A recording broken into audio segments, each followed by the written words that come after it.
lore now that people would care about. Sure, yeah. That might be like clickbaity, but Right. And I can't advertise a whole lot of mine. Yeah. But, which is fine. But, yeah, I just wanted your story to get out there and you be the focus for once. So, most podcasts, always start with like, oh, where did you go up? Where did you come from? But I feel like that plays a lot into your path into the military. So, yeah, like where did you grow up? What was the influence like in your life as a young kid? Well, I was born and raised in a shitty little town called Anderson in Indiana.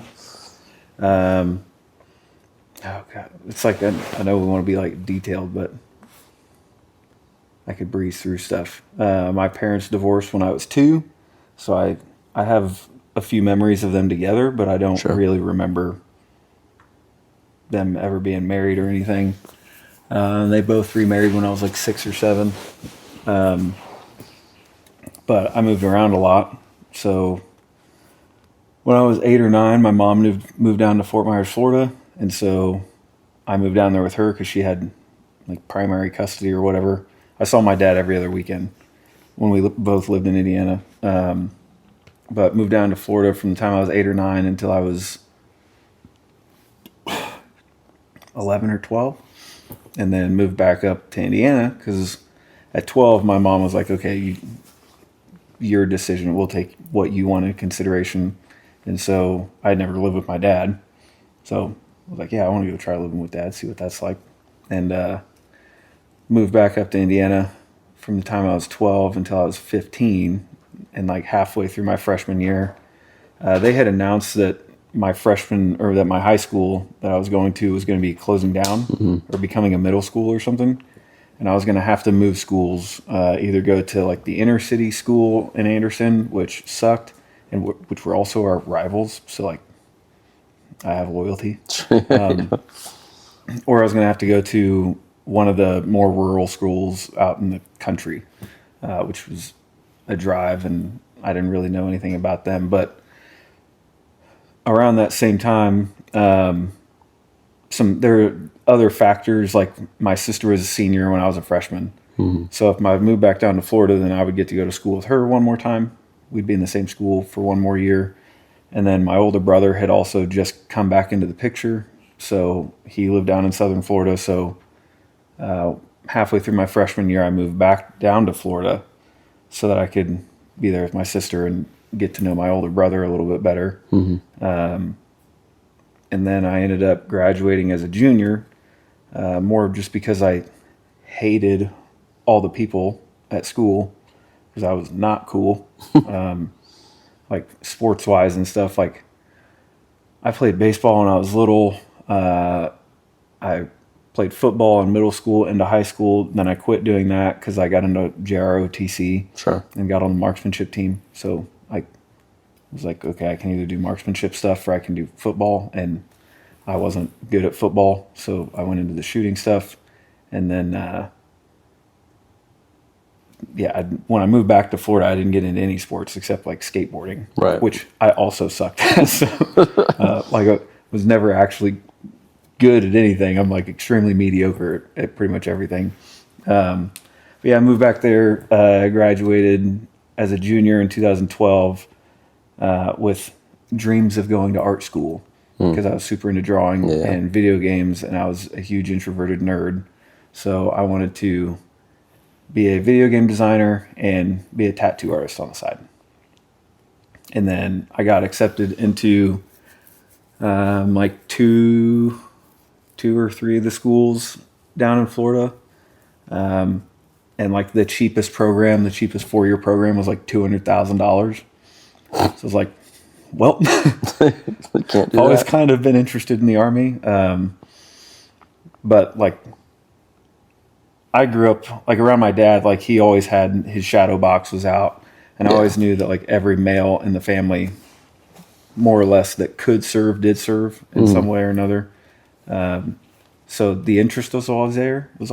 And like my dad raised me on Band of Brothers and Saving Private Ryan and like war movies and the History Channel. Right. And he was always talking about it. And so like the interest was there. I, played airsoft and went out and played Army with my friends and went camping with Dad. So yeah, I was always kind of into it. And then once they told me that tuition was $200,000 and I did not have a good enough GPA to get a scholarship, I started kind of leaning more into the Army. And especially because Dad was like, you can always go back to art school. Yeah. You can use the GI Bill and have that help a ton, but you have like a window of your life to join the Army. And if you don't join before you're 20, the chances that you join after that like drastically decrease, and you just probably won't do it. Yeah. But your dad was like, he was in for a short period of time and regrets getting out. So I'm sure that had lead a lot into... I don't know if regret is the right word. Okay.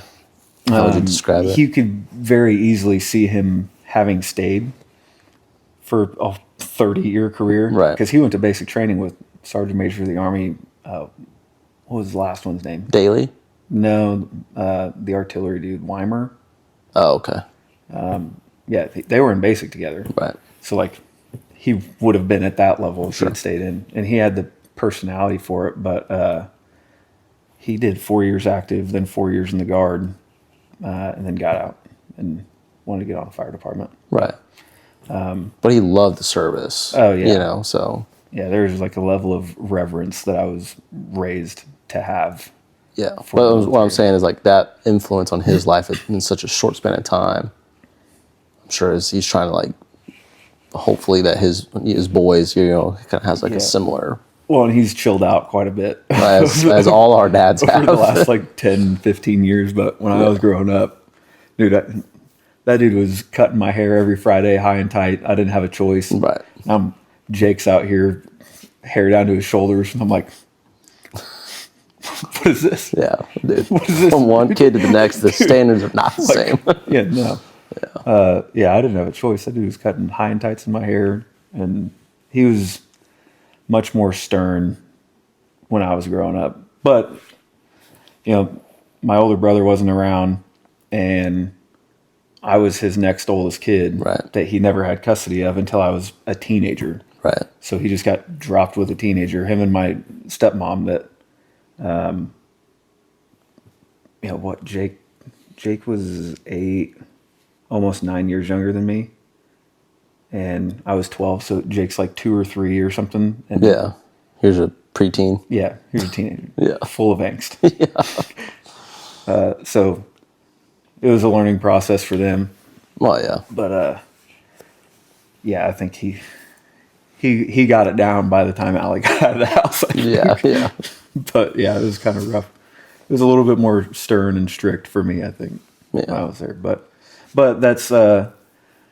when I graduated high school, I moved back to Dad's house to go through the enlistment process because I knew that I needed that. Right. Because my mom, my parents are like, could not be more opposite. My dad had that stern, strict kind of military household. Like, the bathroom will be clean every Friday. Yeah. And I'm checking. And if it's not clean, guess who's not going anywhere for the weekend? Right. Stuff like that. It was where my mom was just way more laid back and talked to us more like adults, even when we were kids, just trying to, let us have our own voice, I guess. But I was like, if I'm going to go into the Army, I should probably be more around Dad to get used to that kind of stern lifestyle. So, that's what I did. It's funny that a whole lot of 17 into 18-year-olds would probably make that decision. Like, I need to be around strict, harsh rules with consequences in preparation for more of that. Well, like, my dad, he gave us like a curfew, even though I was like out of the house, like graduated high school. He was like, the house is going to be locked at this time. And I don't think they had a garage door opener back then, like where you could punch the code in or whatever. But he's just like, house is going to be locked at this time when I'm going to bed. If you're not in the house at that point, you're locked out. But don't try coming in here Like, don't try sneaking into windows or anything like that because it's not going to go very well for anybody. So, yeah. But yeah, I could objectively realize that I should probably be around a little bit more stern parents. And plus, my mom wasn't super stoked on the idea of me going to the Army. Like, she was supportive, but Sure. how moms are. Mom, yeah. Yeah. I don't blame you. But yeah, I don't know if you have any like specific stuff to go into with the childhood and upbringing. But No, I honestly just thought you had a lot more of a, an Army influence growing up. I didn't realize you lived with your mom for so long before you went to your dad. Like, I just asked because I thought you and I were kind of more similar on that because my dad, my kindergarten grade book project said, what do you want to do when you grow up? And I said, an Army man. Like, it was just in my blood since I was a kid. And it was because of my dad, my granddad, everyone. I grew up like romanticizing it, I think, because of all the movies. Right. And like I did idolize my dad because he just had done everything. Like, in my mind, like, he went from the Army doing all this and what I thought was like all this action-packed crazy stuff, and then he went to being a firefighter, and like he was just like the ultimate achiever. Yeah.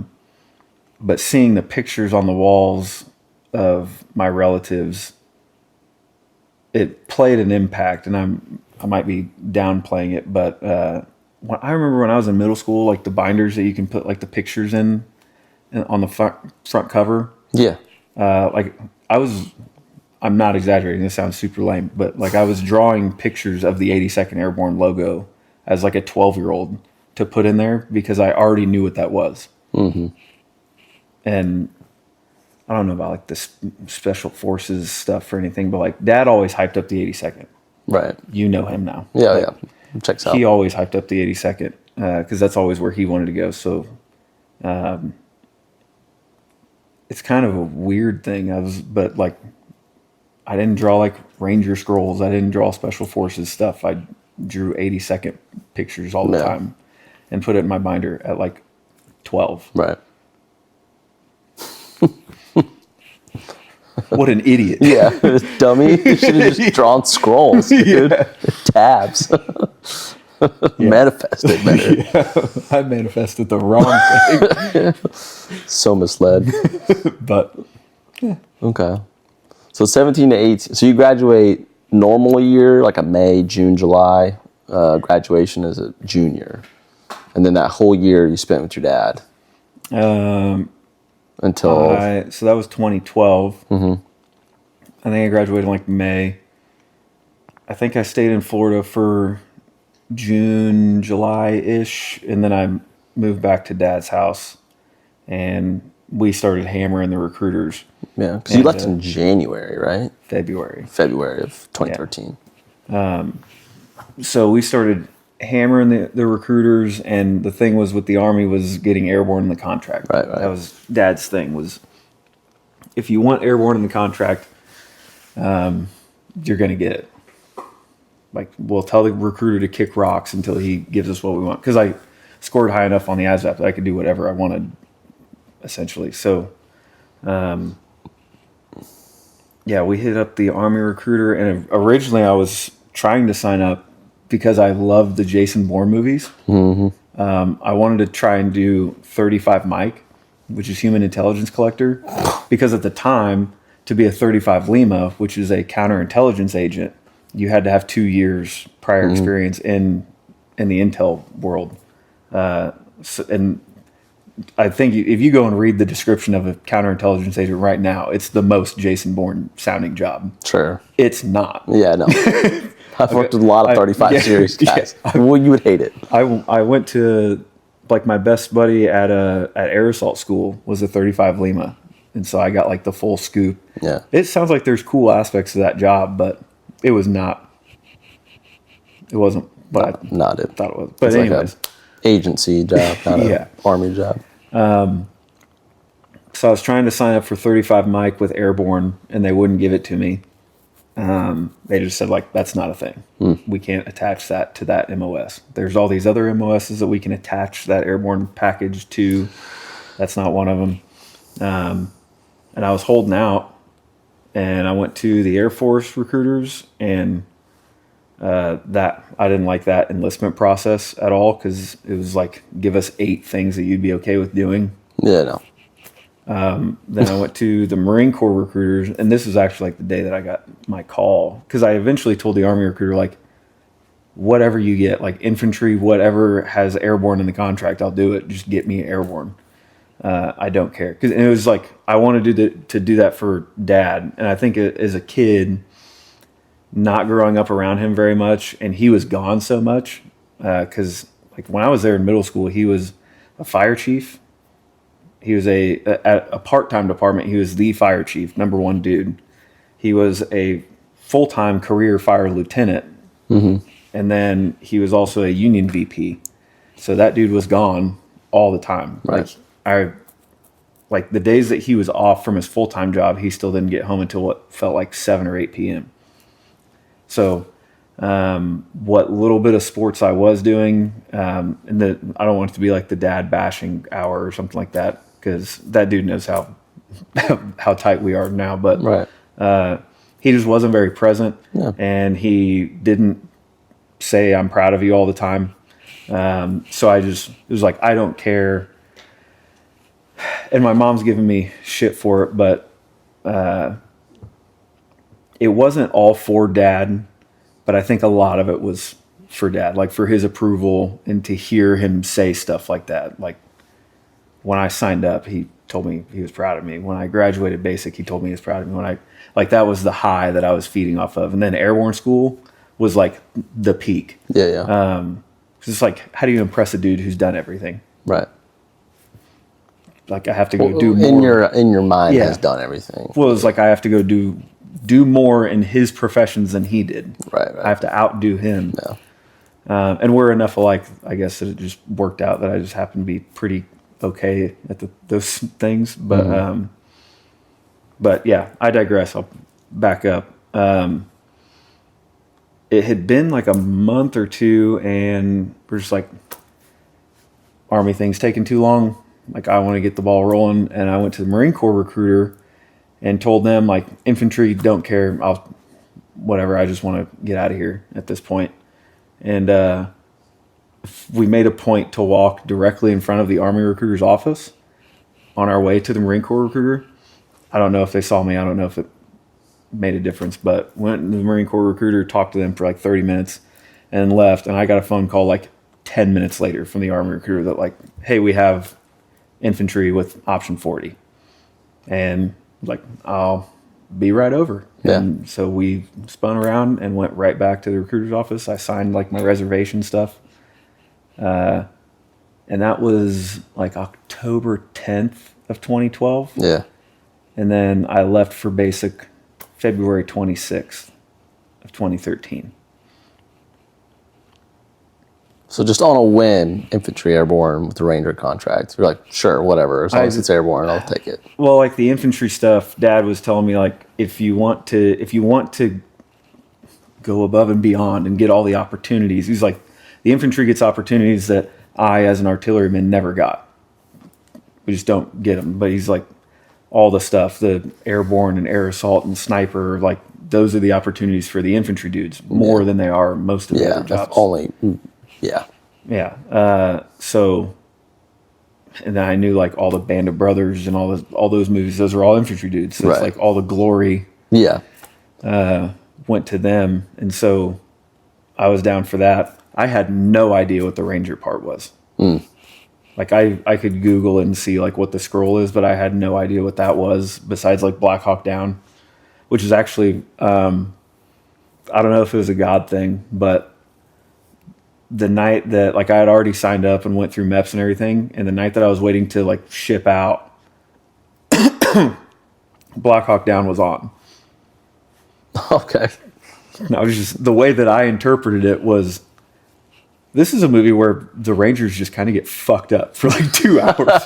Yeah. It's like, I don't know if this is like... They're like super not good. It's like, I appreciate the enthusiasm, but they kind of just got fucked up by a lot of Somalis. Yeah. So like the way I interpret it was like, kind of like a red flag. Like, I'm not too sure about that, but which is clearly not the the actual reputation of the regiment by any means. But but that was in my dumb like 18-year-old brain. That's why I was like, check these guys. Yikes. Yeah. I didn't know anything about what the Rangers did or anything, but that's funny. Yeah, I signed up with an option 40 contract, and I left for basic in February. Okay, so you probably finished what, like the Army's May? Birthday, June 14th. Or June 14th, okay. Was that basic training, or OSIT rather, or was that all of it? It was OSIT. OSIT, and then airborne school, and then... Yeah, so OSIT, 14 weeks, graduated June 14th, 2013, and then there's like a small holdover. I don't remember when I started airborne school, but I know I graduated July 3rd. Excuse me. Because I turned 19 that weekend. Right. So it's easy enough to remember. It was like, this is the best birthday ever. Like, get my wings. Like, I'm done with like the TRADOC type stuff. Yeah. And then Anderson Silva got knocked out that weekend too. Wow. Okay. I was super into UFC at the time, and I remember that was awesome for me. Yeah. Fair enough. Okay. So how'd you go from option 40 to the 82nd? So the way that it went then, because we might get people like the types that accuse me of stealing valor, saying that I'm lying about something. But you could attest to this. Mm-hmm. Back in that day, you went to OSIT, and then you went to airborne school, and then you went to RASP, or pre-RASP, and then RASP. Yeah. They changed it because of people like me. So I went to airborne school, and then I went to pre-RASP, and it was like day one of in-processing. Like, we did the basic check-ins and like got our barracks, and they just said, "Who doesn't want to be here?" And I was like, "Me." Yeah. Now, it was a combination of a lot of things. I surrounded myself with the wrong people that all said that they were going to quit day one. That none of them quit day one. None of them made it, but none of them quit day one. Like, they were all sitting behind me in the big room when they asked that, and I like raised my hand, like looked around, and none of them were raising their hands, and I was just like, so. Being influenced into that a little bit, but it was just out of naivety and ignorance and fear and immaturity, because I didn't know what it was. I didn't know what I was getting myself into, and my impression of the regiment dudes was just like pure intimidation. It was just like, I can't do that. Like, these dudes are freaks. Like, the little bit of exposure I had to them was like, these dudes are absolute animals, and I can't do this, and I'm not going to make it anyways. Like, I had like no confidence. Yeah. Man. So yeah, it was just a mixture of a lot of like, I quit. Yeah. I mean, so just got to own up to it. But and I was like, I want to be done with the TRADOC, getting yelled at. And enter excuse. Yeah, that was what I was like rationalizing. Right. Yeah, I remember I was like, I want to be done getting yelled at and getting smoked. Oh man, and I want just so how naive you are. I want to start building the camaraderie. Yeah, and so just like, let me just skip this and just go wherever I'm going to go. And I spent like a month in Worldwide. Okay.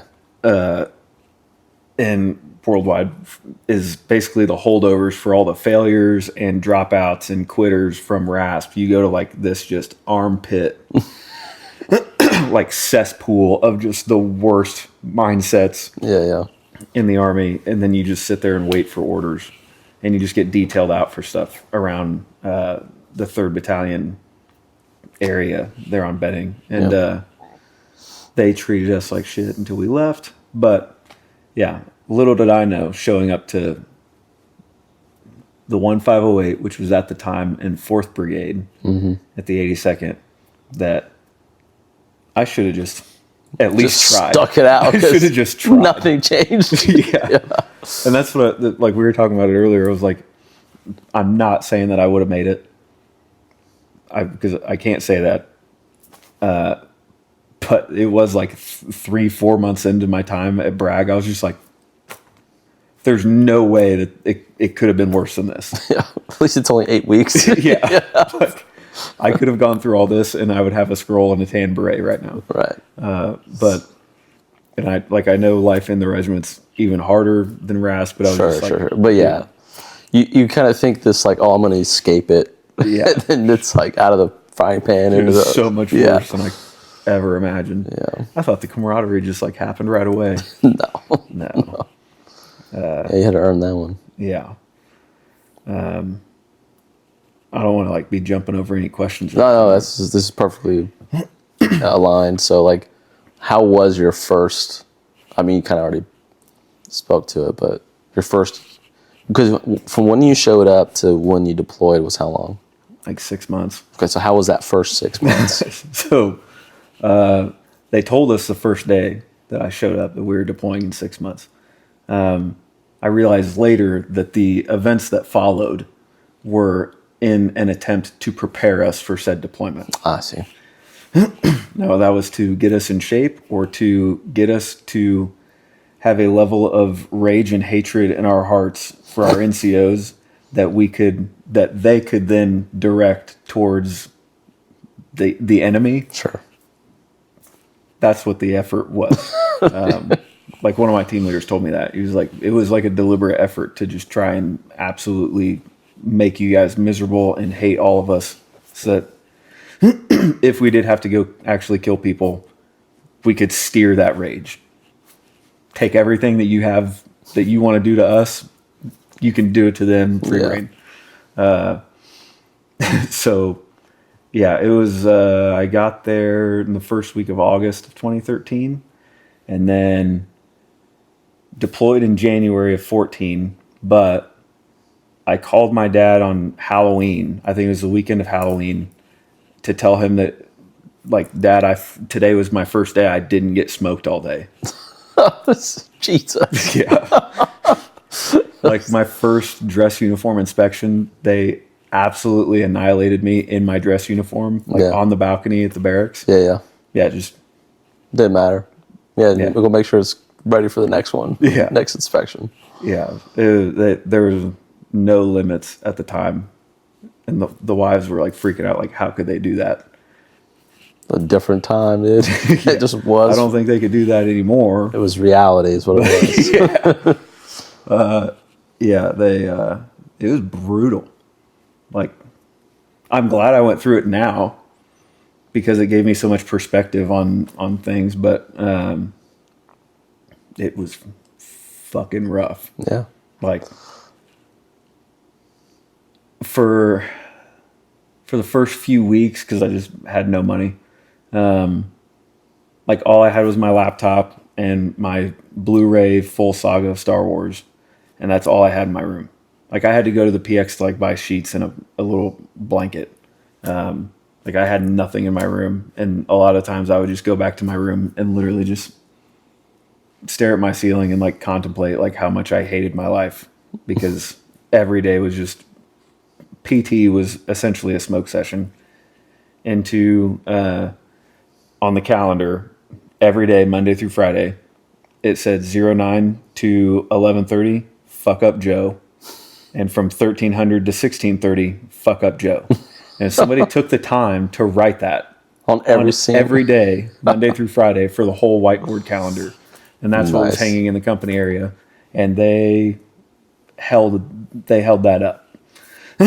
Like the reward was they would call for people for details first thing in the morning, like after PT and breakfast and all that stuff.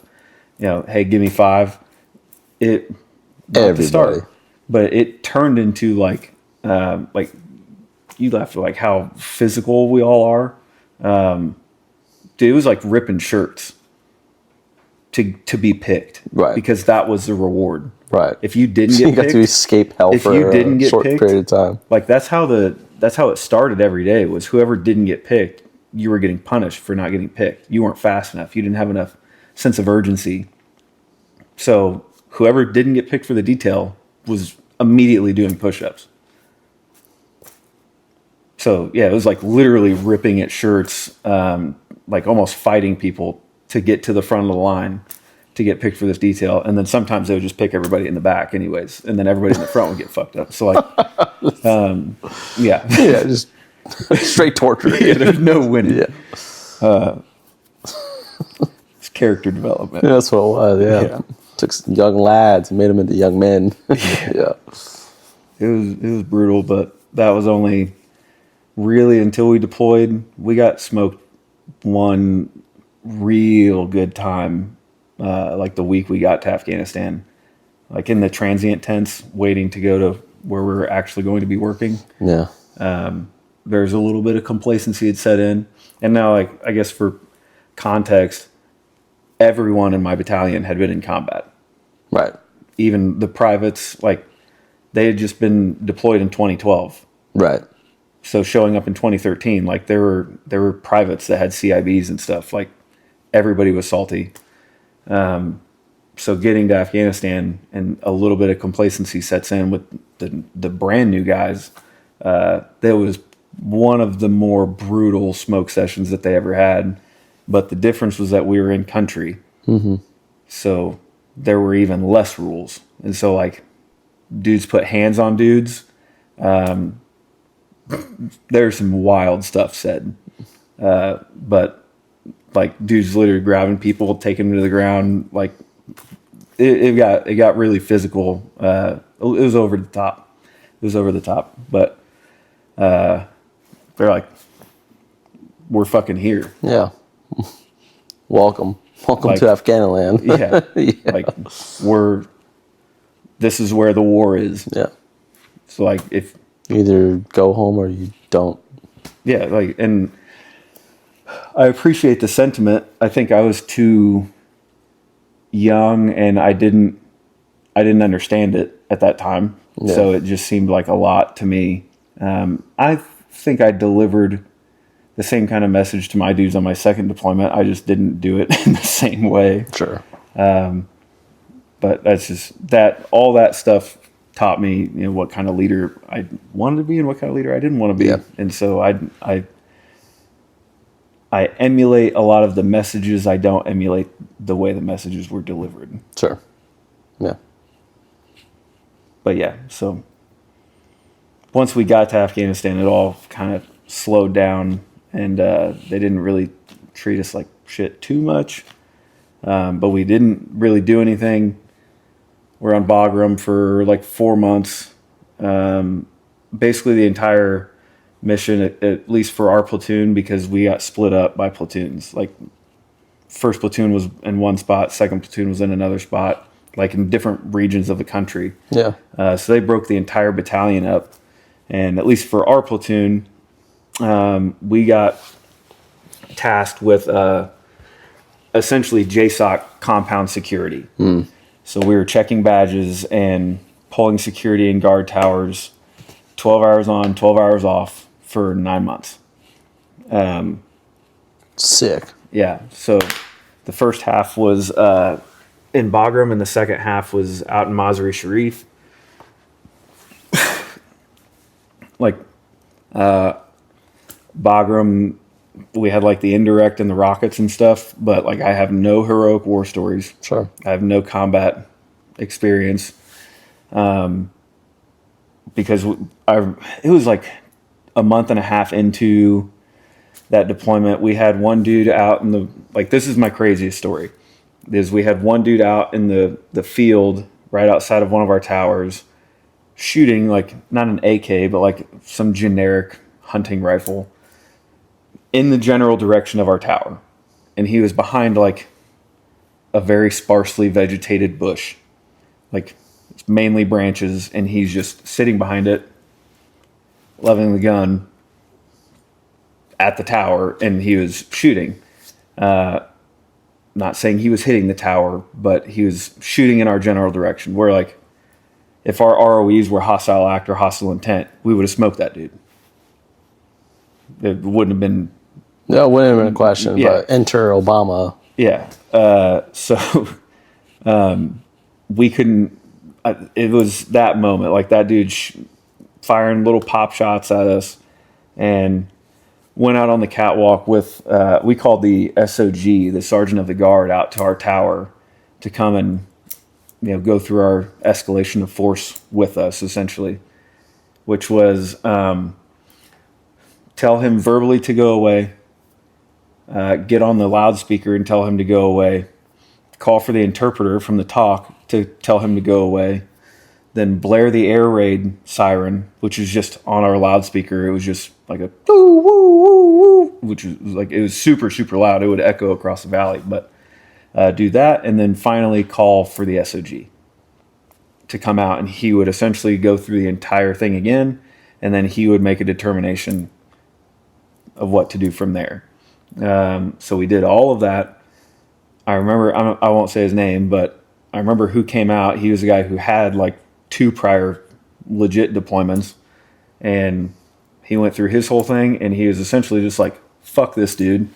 And he told me to grab a 320 and put a round in it and come back out on the catwalk. And so I did, and I was just like, this is it. Yeah. Like a month and a half. Yeah. And like, I'm going to be the one. Like, yeah. Nobody else is getting to do anything. Yeah.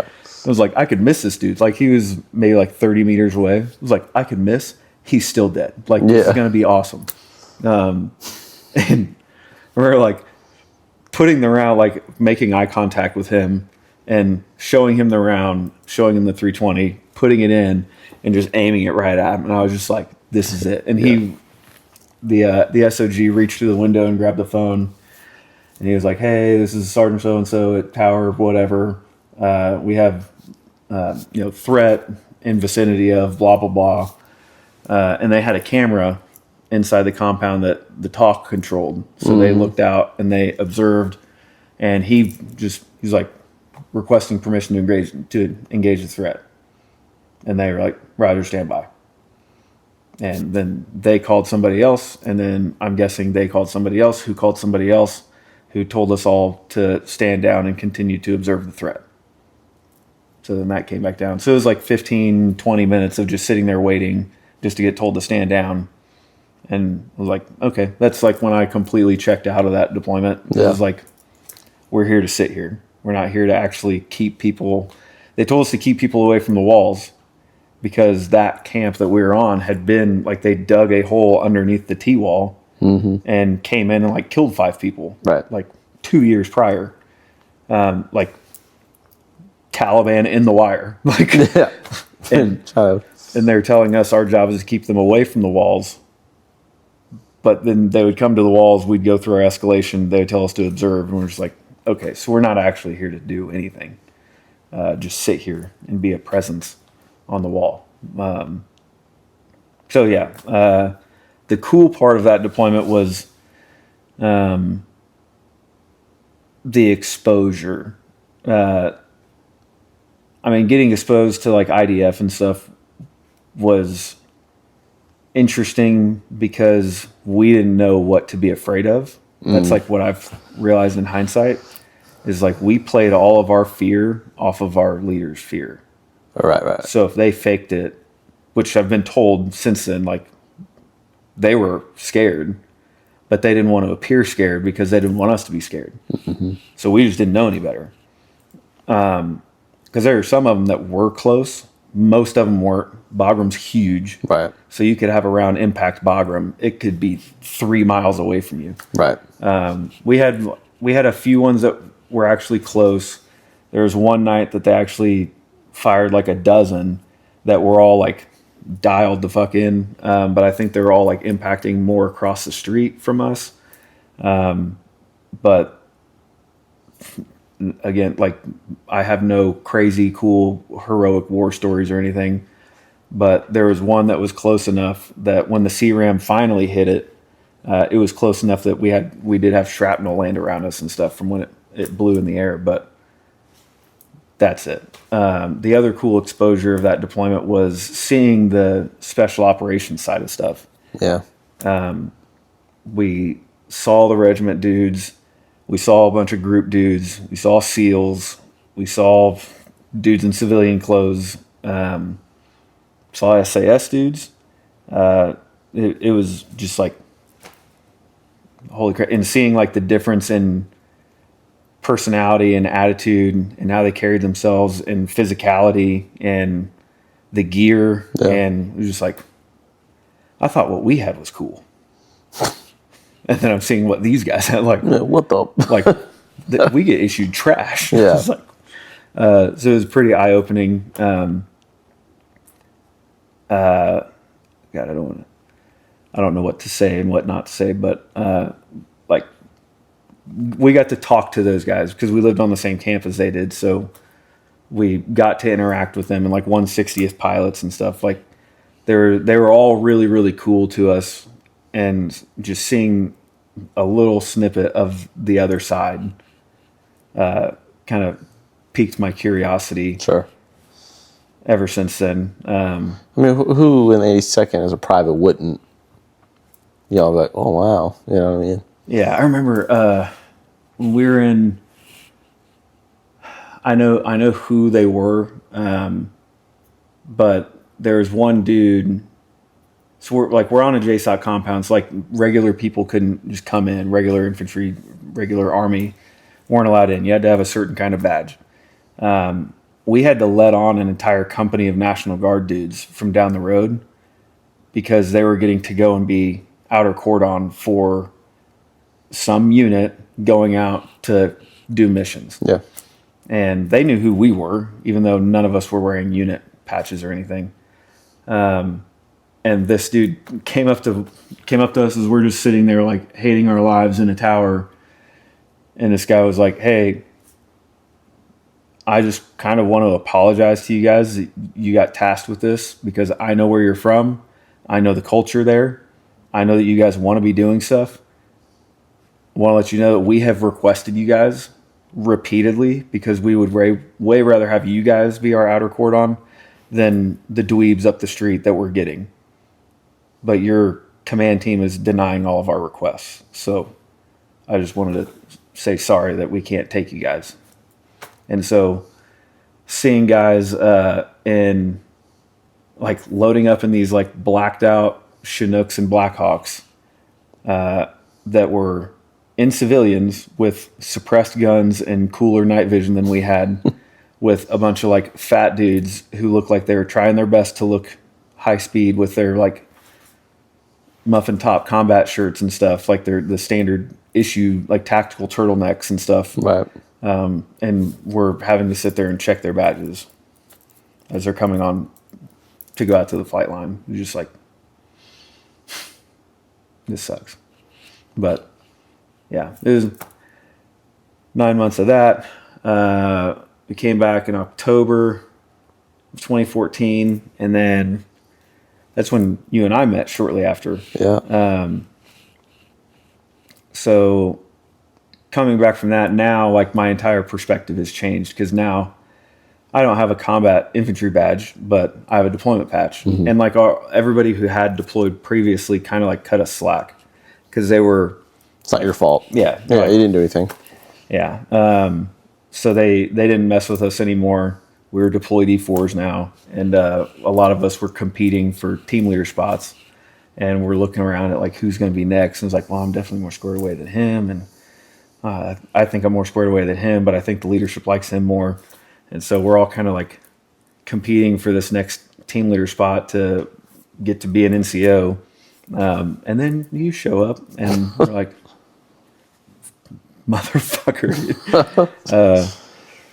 Because, I know we've talked about it before, but like our military careers kind of paralleled in that you joined a little bit before me, but like I was off getting a deployment patch. Like we were both getting things for our uniforms. Yeah. I was getting a deployment patch and you were getting a tab and an EIB. You didn't get the opportunity to deploy, but we knew what the Army valued more. Right. So it was just like, well, this guy has no deployment experience, but he has the things that matter in the eyes of the Army. So we already knew immediately as soon as we saw you that you're getting promoted. You're going to get that team leader spot. But I don't know. We hit it off right away. And, like we're hanging out with a Harwood earlier, and he and I were roommates immediately after deployment. And we were roommates for like 6 months to a year or something like that until he got married and moved out. But like I've looked at like my best friends throughout life as like chapters. Yeah, sure. And like I had my buddy Evan growing up, and then there in middle school I had Robert. When I went to high school down in Florida, I had my buddy Jake that I went skateboarding with all the time. And then once I got in the Army, it was kind of like, okay, like who's my best friend now? Yeah, like who's going to be my dude? And I thought it was Corey, but he had deployed previously. He was on a second contract. He was just a little older, and he was moving out and getting married. And it was just like I could kind of different tell, life trajectories. We're just kind of at different points. Yeah. So we were still like really good buddies, but there wasn't really the level of depth, I guess. Yeah. I mean, I still went and saw him today after not seeing him for like a decade. Right. So there's something. Sure. But yeah, you showing up was like, well, I found out who my best friend's going to be. But then, I don't know, I feel like I needed somebody to get me through that period of my life because I had a terrible attitude. Like the version of myself now as an NCO, I would have hated the E4 that I was. Yeah, you were the worst. Yeah, like we were very, very, very close buddies, but I was so HUA and you were so anti-Army. Like it was funny that we were such good friends because we were so opposite in our like thinking. We were like, I can't wait to get out of the Army. I hate everything to do with everything. And I'm like, this is my career for the rest of my life type of thing. The overachiever. Yeah, the golden child. Yeah, I was making up for a lot of the things I hadn't done. I hadn't had opportunities to do. Yeah, well, I don't know, but I think I could objectively recognize that I needed somebody like that to help me, even if I didn't act like I wanted or needed the help. It was like I found out about the scouts in Afghanistan. Didn't have any idea that was even a thing. I remember asking one of my team leaders, like, hey, like, where do we go to like go to the snipers? Like, what unit are they in? And they were like, we have snipers. I was like, where are they at? Yeah. They're like, they're in HHC. There's a scout platoon, and that's where the snipers are at. And I was like, I've never even heard of that. And I'd been in the 82nd for like a year at that point. And Yeah. there's like, you have to go try out. But yeah, and then you having your prior scout experience, like I probably still would have never actually gone and tried out had you not also been trying out with me.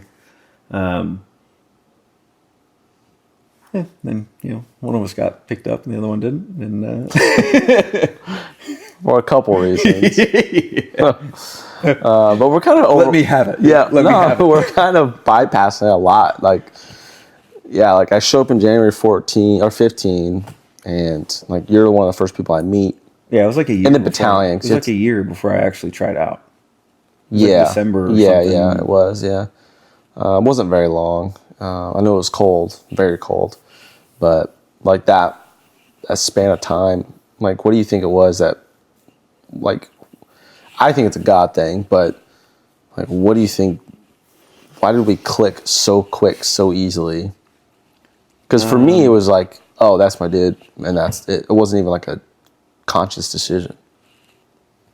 Well, I don't know what it was for you, because maybe it was just the fact that I was the only person that didn't just immediately give you the cold shoulder. Oh, that's part of it. I think that was true. Everyone hated me. For me, it was looking at you as a dude who was like my age, and then seeing the stuff, and I just wanted to ask you questions about stuff. I was just like, just getting to talk to you about Ranger School and all that, and what it's like being in Italy. It's like, I feel like he's a pretty laid back dude. He's kind of cool. And then finding out that you're into Star Wars and Lord of the Rings and the Harry Potter and like all the same nerd stuff is just like, okay, Might be onto something here. Yeah. We get along. Yeah. Okay. We had enough to talk about, and then it was just, I don't know. It was, I didn't, like you just had, I think it was as toxic and negative as my attitude was, you always had a better attitude. You were frustrated a lot with the differences from where you came from to where you were at that point, but you still maintained a better attitude. And it was like, I think like maybe that was like the trait that you had that pulled me in. Okay. Even though I had a super negative and toxic attitude, it was like, but I need somebody with that more like motivated, positive outlook Sure. on stuff to keep me in check. Yeah. But I don't know. Like I always had like higher aspirations and stuff, but it was just like, I don't know. I've always, in my opinion, I've always struggled to be a self-starter, and I've always needed more of a boot to the ass and somebody to hold me accountable, because I'll always seek the lazy way out. And you were the opposite. So it was like you were the boot in my ass that I needed. Even if you weren't like actively doing it, it was just, you were just a constant reminder. Like a positive peer pressure. Yeah. It was like without you deliberately doing anything, just your presence and your example was like this internal subconscious thing of like, I need to be better. I need to hold myself accountable. And I think it's still the same fucking way. It's just evolved to different things that we care more about now. Like we were talking about the other day of like, you're no longer the example of the soldier that I want to be. It's more of like, I look for the examples of how can I be a better husband? How can I be a better Christian? What are the traits that you have as a dad that I could take away? And maybe it's like, I don't know if it's like manipulative or something, but it's like I'm always kind of like analyzing everybody and trying to take things that I like. I'm like, I'm going to take that and leave the things that I don't like. And I don't know if everybody's like that, but that's kind of how my brain works. So it's just if I don't have much to take from somebody, then I guess I just don't give them that much time. And maybe that's the whole like, surround yourself with people that are better than you. If I don't feel like people have much to offer or they're not a good example for me, then I'm not going to give them my time. Yeah. I mean, that might not be great for sharing the gospel, but I don't think that's like a negative thing to think. It's like you want to be around people who are going to build you up. Yeah. Yeah, there's nothing wrong with that. Well, I feel like that's one. I feel like I'm pretty mediocre at a lot of things. Picking friends is not one of the things I think I'm mediocre at. I think I'm better than most people at that. And yeah, I think I've done a good job of finding people who are better than me. And like we talked about it at the wedding, like I don't know what I offer to you guys, but thanks for giving me the time of day, I guess. Like, cause you guys all offer me like between all the dudes that were there, like I have so many things from each one of you that I can take away that I want to be better about because I see you guys living that way. And so, yeah, you get like, I surround myself with positive examples of the kind of men that I want to be, the kind of a man that I want to be. Yeah. And yeah, so I think it was just at a very like premature, A young, different part of our lives age. Yeah. Yeah. Yeah. Gotcha. Well, then you tried out for the Scouts. Well, we tried out together. This was not too long after I promoted Penn D5. I think you had already convinced yourself that you wanted to go over there, and then through our friendship, you were like, "Just don't know what I want to do." I actually, I tried to drop a RAS packet. I remember that. Yeah. I tried to drop a RAS packet because I was coming up on a year left on my contract, and I was like, okay, I've got like this burst of motivation, and I want like I I know more now what the regiment is, and I know that I want to try and climb to a higher level, to a higher rung on the ladder. So my thinking was regiment. Like, I'm going to regret it if I don't try. I made that decision out of naivety a few years back. I feel like I know a whole lot more now, and I can go and make a more educated decision on that. And so I tried to drop a RAS packet to go back to Ranger selection. And our platoon sergeant at the time said that he wants to see me go to Ranger school first. And I said, no, because if I don't make it through RASP, then I'm just getting out. So I'm not going to go suck and suffer for 8 more weeks. If I make it through RASP, I'll go to Ranger school because I'll have to. Yeah. And he tried to spin it as like, well, I'm trying to look out for you because if you show up to regiment without a tab, like, your life's going to be miserable. And I was like, I've been smoked before. Like, whatever. Yeah. I'll deal with it. It's not, like, I don't care. But he just was like, you can go to Ranger school first, or I'm just not going to submit your packet. So that's where that dream died. Sick. Yeah. Thanks. So then it was just like, what's the next best thing? And the most immediate thing was like, they started posting scout tryout flyers around. So then you and I were always talking about that. And at the time, talking about snipery stuff. And, so yeah, it was like, okay, well, can't go to regiment, then I'll go and at least try this. Like, let me just try to actually put forth effort in something and see if I can't be successful. Because I hadn't really done that. Right. Like, I knew that I was good enough at my job that I wouldn't fall out. I knew the material enough that if somebody just quizzed me on the spot, I could get all the questions right. Like, I knew my job, and I could do my job. But I never really pursued more. So this was like, okay, I've never really put in effort, and I've skated by. Like, I want to try and actually go try for something and put myself out there a little bit. And you were just kind of also like, yeah, Scouts is way better. Let's go do this. Let's leave this joint. Yeah, this place is whack. Yeah.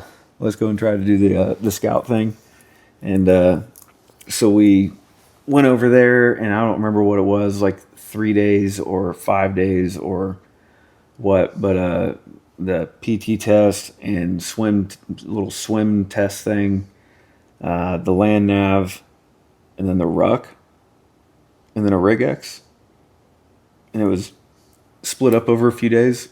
And I know that I did 0 of those events better than you did. I think we finished the ruck together. Yeah, we finished that together. Yeah, we stayed up with each other the whole time.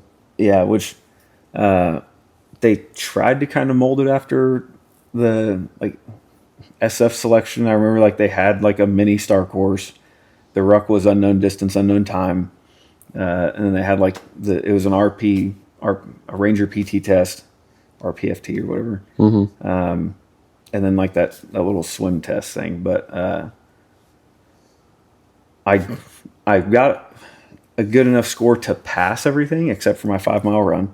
I think I failed by like a minute or something. But whatever, running's dumb. Never been good at running. But I think and then there's the interview, and I think I interviewed pretty good, which I think is what saved me. Because I remember I'd read Inside Delta Force by Eric Haney. Mm-hmm. I remember he said in there, like, we're not looking to recruit the best guy, we're looking to recruit the right guy. And I pulled that line out in my interview, that they were just like, we see that you struggled on this, and you met the standard in all these things, but you didn't really like excel in anything. And I pulled that out of my ass. It's just like, well, I like to think that, it's not necessarily about the best guy, but getting the right guy for the job. And I don't know. They called my name to get to stay there. And I finished my time out in the 82nd, except for like the last 3 weeks in the scout platoon as an RTO, which was super, super cool, which again was like another exposure that gave me perspective that, this is a more mature place.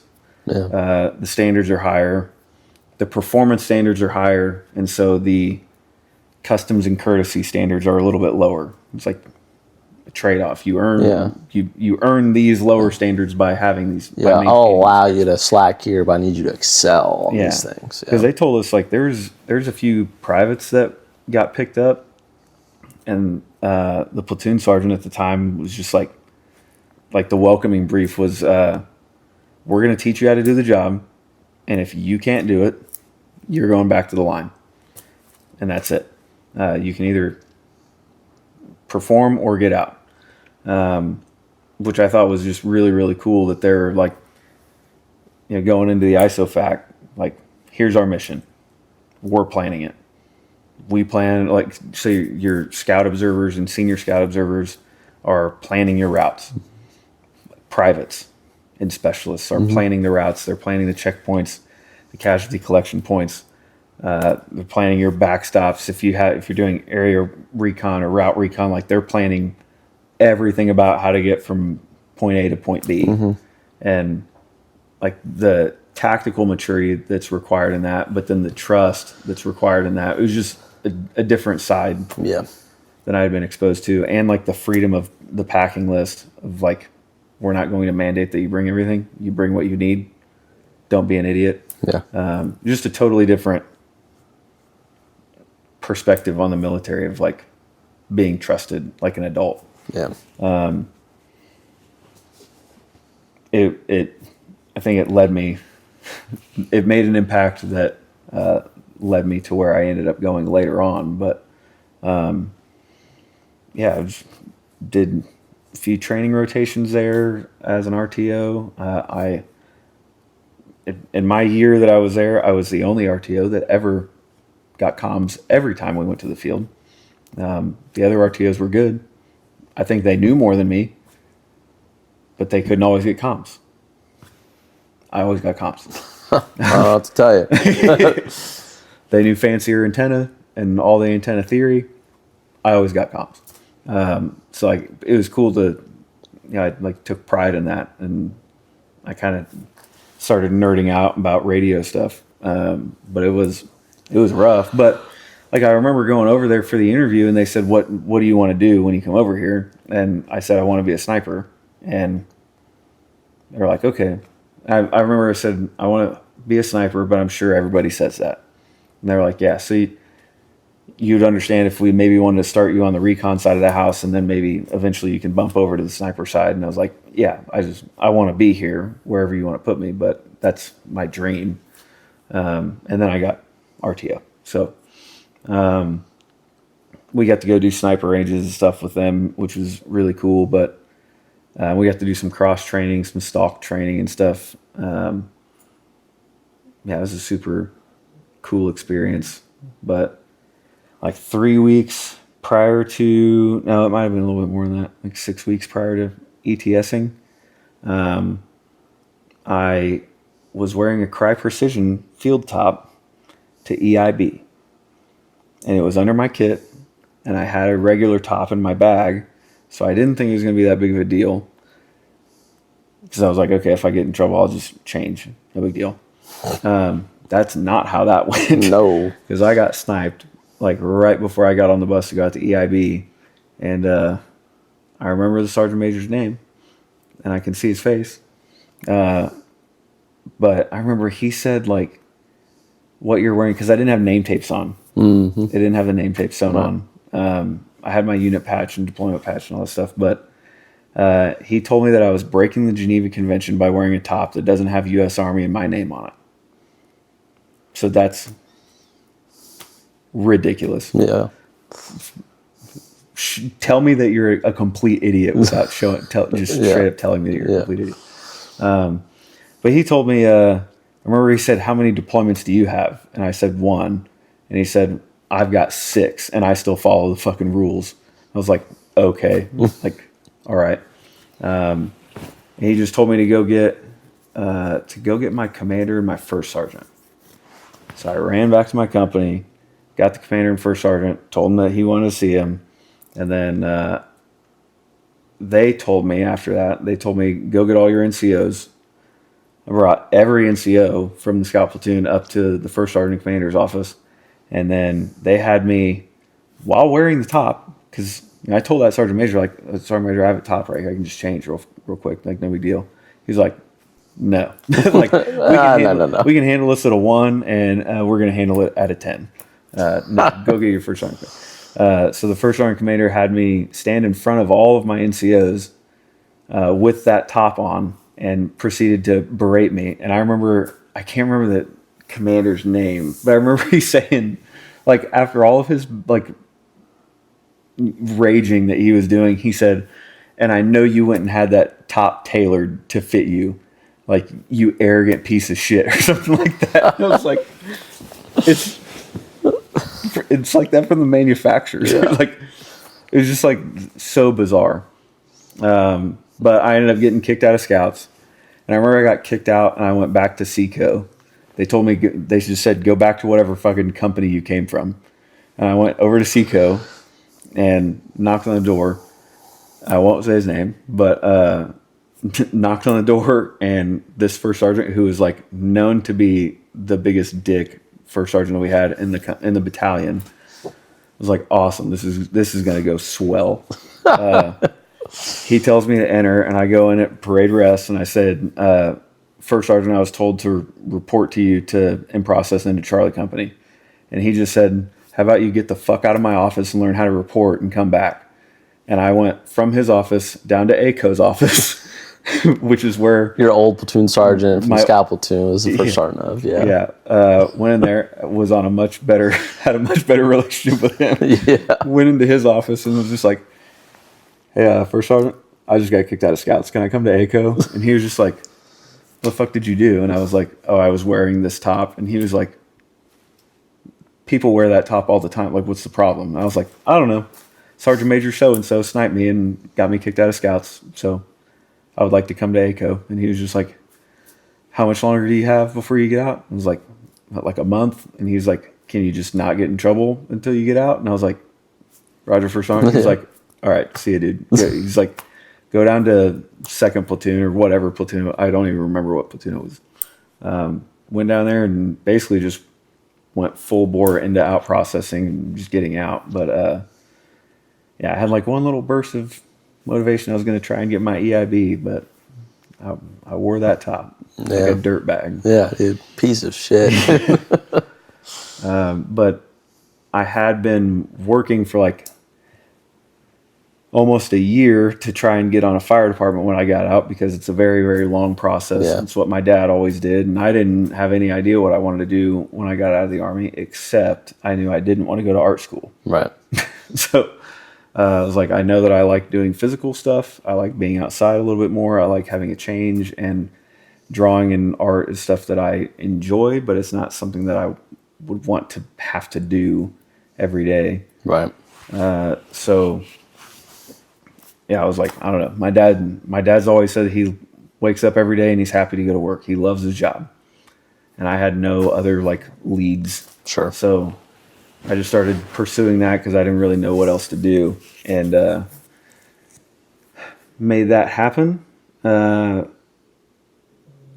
However all that stuff works is like a 9-month process that I was working on while I was still on active duty. I had to go and do my physical agility test on like a 2-day pass over a weekend, because they only do them once every so often, and you have to have that agility test card to go through the process. So like flew home for a weekend and flew right back just to go do that. And I was in the interview process like as soon as I was coming out. I went and got a job at FedEx while I was going through the process to get hired on the department. And then I think I worked there for like 6 months, and I got hired on at a department that I won't name. And then I know I'm like starting to kind of speed up with the timeline, but there's a lot that happens in there. We don't have a day to talk about it. So in regards to the military, I took like just under a year. It was like 11 months and some change out just in the civilian world. but I realized after like 5 or 6 months, like, oh, I kind of miss it. I liked the Army. I just didn't like the place that I was at. Right. And if I could find a place that was more along like my way of thinking, then I'd probably really enjoy it. Yeah. And so I started kind of going around and meeting with different units, because one of the benefits of the Guard is that you can just enlist straight into a unit that you want.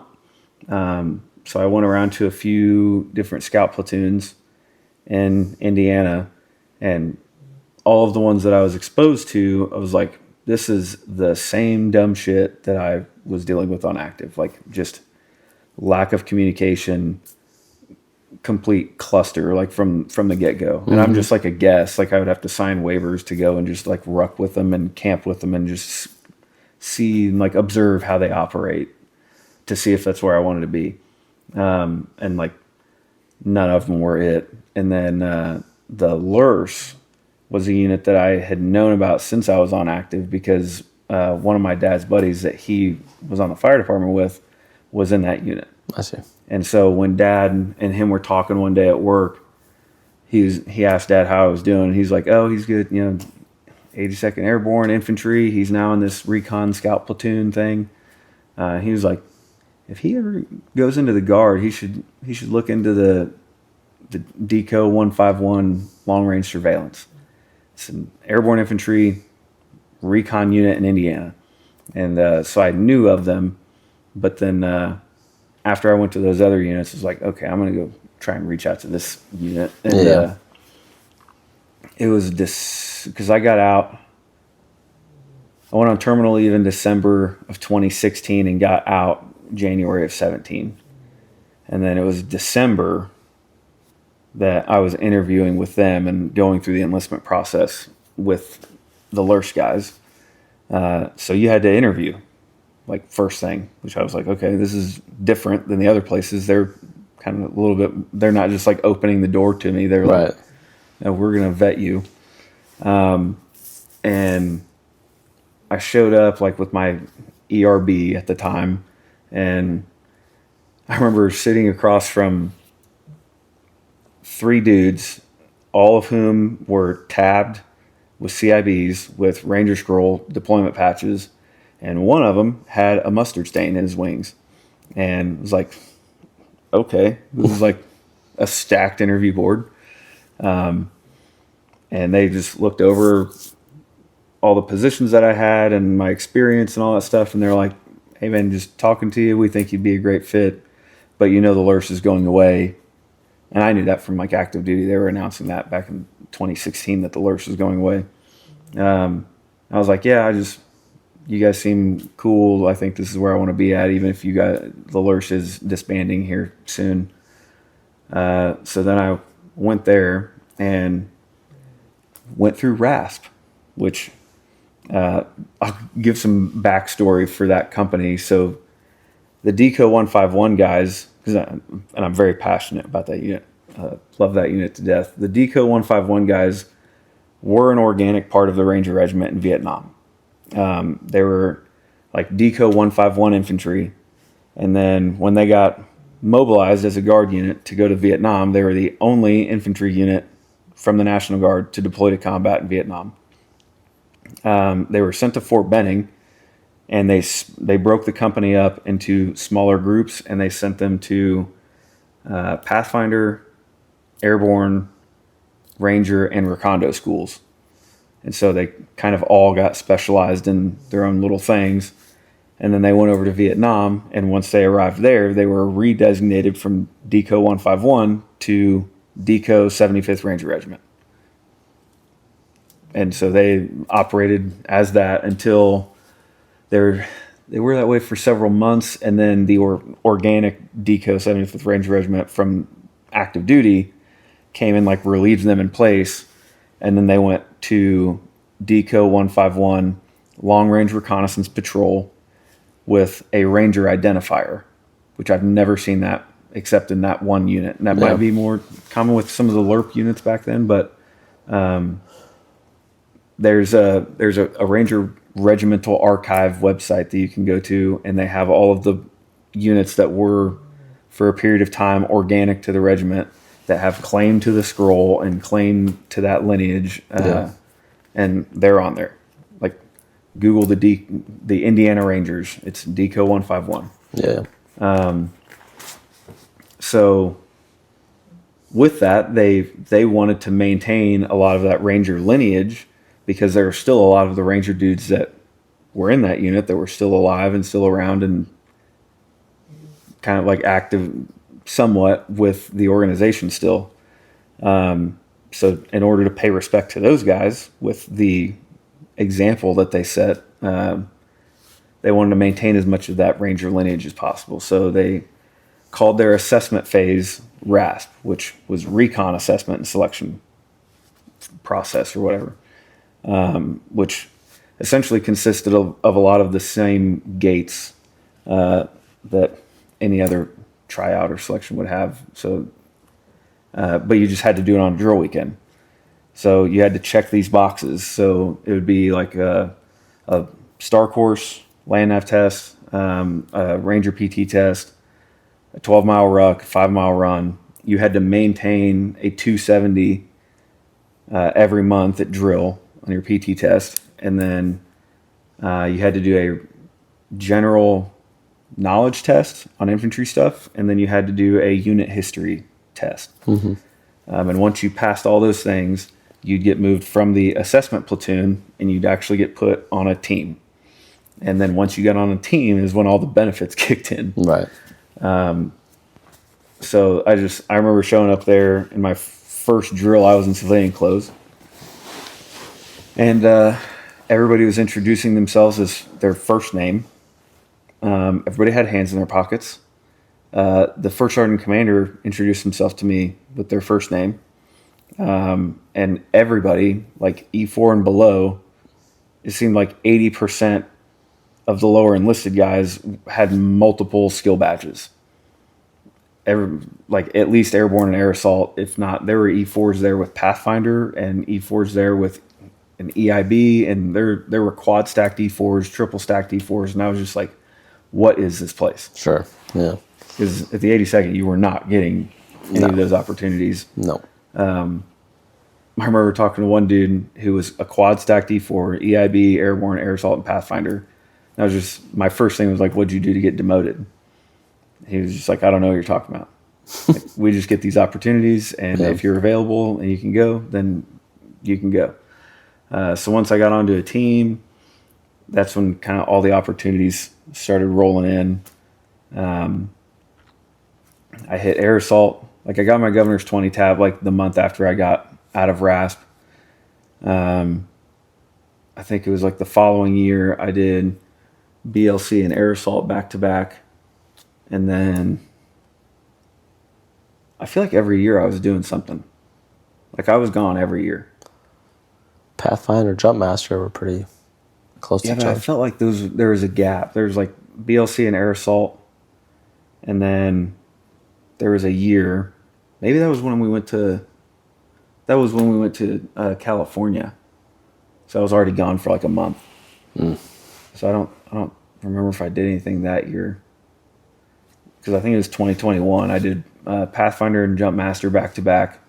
Like graduated Jumpmaster, and then it was like 4 days later I was going to Pathfinder school, and did both of those. And then I went to Mountain Warfare School in Vermont right before deployment. And then the LURS got disbanded in like 2021.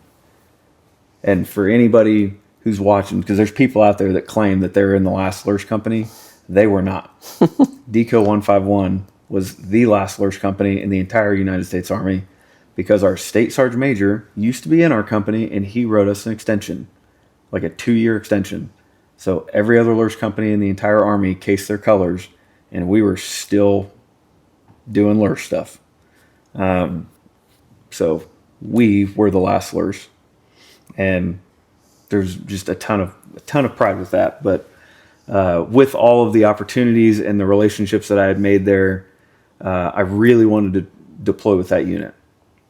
It was like, man, like compared to my first deployment. These are dudes I want to go to. Yeah. Yeah, like the mindset is so totally different, and like they had even lower standards with like the customs and courtesies and all that stuff than the scout platoon at Bragg, but the standards were way higher, and that like sounds crazy to people. I've gotten in arguments with some of our old friends from the 82nd that like these dudes might not be as proficient like all the time as like a weapon squad. Like when we started doing just regular line infantry stuff, I was like, you could take a weapon squad at Bragg and you could run them through gunner drills and stuff, and they might be able to just perform a consistent standard right now, and our guys might need refreshed a little bit because they're only doing it 1 weekend a month. But it was like, if you give any of these dudes 30 minutes, they will annihilate any active duty squad. Like guaranteed, I'd put money on it. The attitude was different. The standard of performance was just way beyond. It was all up here. Something you don't typically think about when you hear National Guard. Yeah, infantry. It was like the few times that we went to active duty posts as like lower enlisted dudes or E5s, and just everybody's stacked and everybody's in super good shape and everybody's very mature. Because most of those dudes, like the dudes loved that unit so much that they didn't leave. Right. So they were like 30-year E4s there, 30-year-old E4s that like everybody was just an adult. Right. There were no real like 18, 19-year-olds there. There were a handful, but like dudes didn't promote because the dudes at the top didn't leave. Right. Like the whole promotion thing system was just stagnant. It was clogged. Yeah.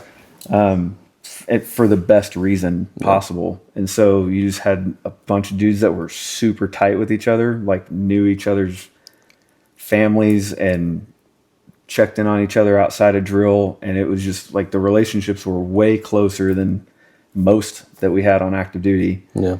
And it was everything that I was looking for.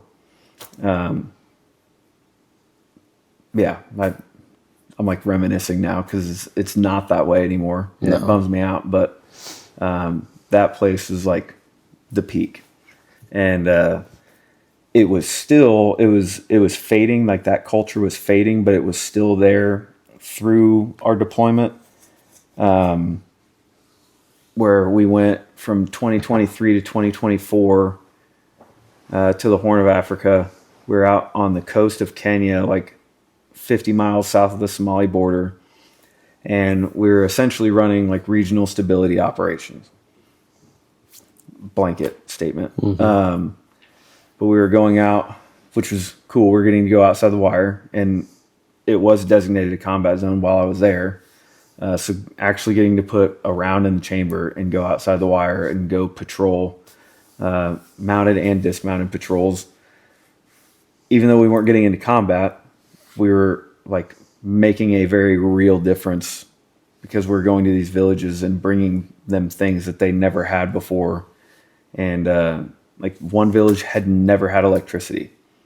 And so we went with the engineers that we had, and we were the security perimeter for them while they installed generators for these people and brought them like a ton of fuel. Like we just introduced electricity to this village who's never had it. Right. Going to another village and they had no clean water. Like their drinking water and bathing water was mud puddle water. And bringing them a water collection and filtration system where they just made like PVC pipe gutters on their little sheet metal huts that they had, and running it all into this massive tank with a little spigot. It had like some kind of filtration system in it and a little spigot. It's like making an actual difference in real time. And so even though it was not a kinetic deployment, it was still very, very fulfilling. And getting to do it with those dudes was awesome. And then once we got back, a lot of people left and the culture changed even more in a way that I didn't like. And so I recently, like, to at least to tie a little bow on the military stuff. I re-enlisted when I was over there for another 6 years and for a sniper school slot. And then when I came home in 2024, the number one priority was getting married to her. And then, which she had been planning the entire wedding the entire time I was gone. But with the military stuff, I had my sniper school slot in 2025. I stuck around for that. And then once I did that, it was kind of just like the last year, it's been like, wow, I feel like I've done everything. Yeah. I've done everything that I've ever wanted to do in the infantry. I'm not going to Ranger school. Don't care. It's lame. He's got a tab. I don't care. Ranger school's dumb. If you've been in the infantry for over 10 years, you're not going to learn a thing there. You're going to get a tab on your shoulder. If you haven't gone, you don't know. I've given con-ops to sergeant majors and stuff, like actual, we're going to go outside the wire. I've briefed missions to important people and done all the stuff. I'm not going to learn anything tactically. I also am not going to have any kind of, because I'm not going to, even on like our real mission briefs that we were giving, I was way more laid back than I know I'm going to have to be at that school. I'm good. Sniper school was the pinnacle for me. That's all I ever wanted to do. And I got it. Finally. It took 12 years, but I got it. And, I also, and this is probably like the biggest thing as far as like personal evolution and growth, is what I realized in my first week at sniper school was I had been investing all of myself into the Army, hoping that I would get some kind of sense of value and self-worth out of it. Right. Because I realized in Africa that I had none. It was like, I'm doing these professions that get a baseline level of respect because of the uniform. Because of the uniform and what the service is. But none of that value is mine. It's the uniforms. Mm-hmm. That's what people see. The face is irrelevant. So it's like kind of who am I? Yeah. Take these professions aside and who am I actually? And it took a long time. It was like there's one question one of these podcast dudes asked was like, if you never had to worry about finances again, and you never had to worry about any of the things that stress you out right now, if you could do anything, what would your perfect day look like? And I know we've talked about it. It's like my perfect day would be our little family somewhere away from civilization, like having a picnic. Like that's peak existence. And I think it's just stewing on that for a while. And I think it's just God's sense of humor that he waited until I was at the school that I so badly wanted is when I realized, like, I don't give a shit about this school. Like, 12 years in, trying year after year to get to go to sniper school. And I finally got it, and I don't care. Yeah. Like, I was like, I'd way rather be home with my wife, mowing my grass, throwing some mulch, and like just looking over and seeing her reading her book in our little hammock chair, or playing with the dogs. Like that gives me so much more fulfillment. Yeah, than any of these schools. Yeah. Like, I was like, well, I'm not gonna, I'm here. I'm not gonna waste the opportunity. I'm not gonna quit. I'm at least gonna try to pass. And by the skin of my teeth, I passed. But it just was a completely like like worldview shifting moment where it's like, I'm kind of done with all this stuff. Like, I don't want to be gone anymore. I don't want to deploy anymore. I don't really want to go to schools anymore.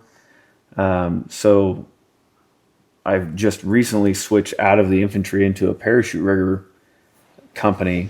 I still have yet to go back to school to reclass for it, but it was like, I don't want to be gone from home. I'll have to go to rigger school, which is 3 months or whatever, but like I'll never have to be gone more than 3 months ever again. Yeah. Because I want to invest in my family, and I want to be there with my family as we invest more in our faith, and I want to invest more in my civilian career, because the military has been number one. Right. Throughout my entire adult life, even like for years after her and I were together, I still feel like I was prioritizing it over everything. Right. It's like, we'll figure our stuff out, but God, like most of those schools, I was like getting paid weekly at FedEx, so I was losing money to go and do all this Army stuff. Right. Because the Army paychecks would be delayed with the way that it works in the Guard and the way our orders work. Like a lot of times, if they're not 30-day orders, you're not getting paid until the orders are done. So I would get my last paycheck, and then I'd go off to a school for 3 weeks, and we would just go 3 weeks with no money, and like, or no paycheck coming in. Rather. Yeah, well, like at the time with FedEx, I was the breadwinner, and she made a little bit, but like not enough by herself. So we would just stretch it and struggle through it, and we just did that again and again and again. Yeah. So like all the credit goes for her for putting up with all of it, but and being the endlessly supportive spouse that she is.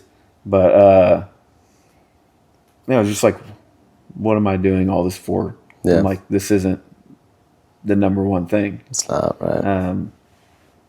So yeah, got out of the infantry just because I've done everything that I wanted to do. Hopefully I'll get to go to free fall school.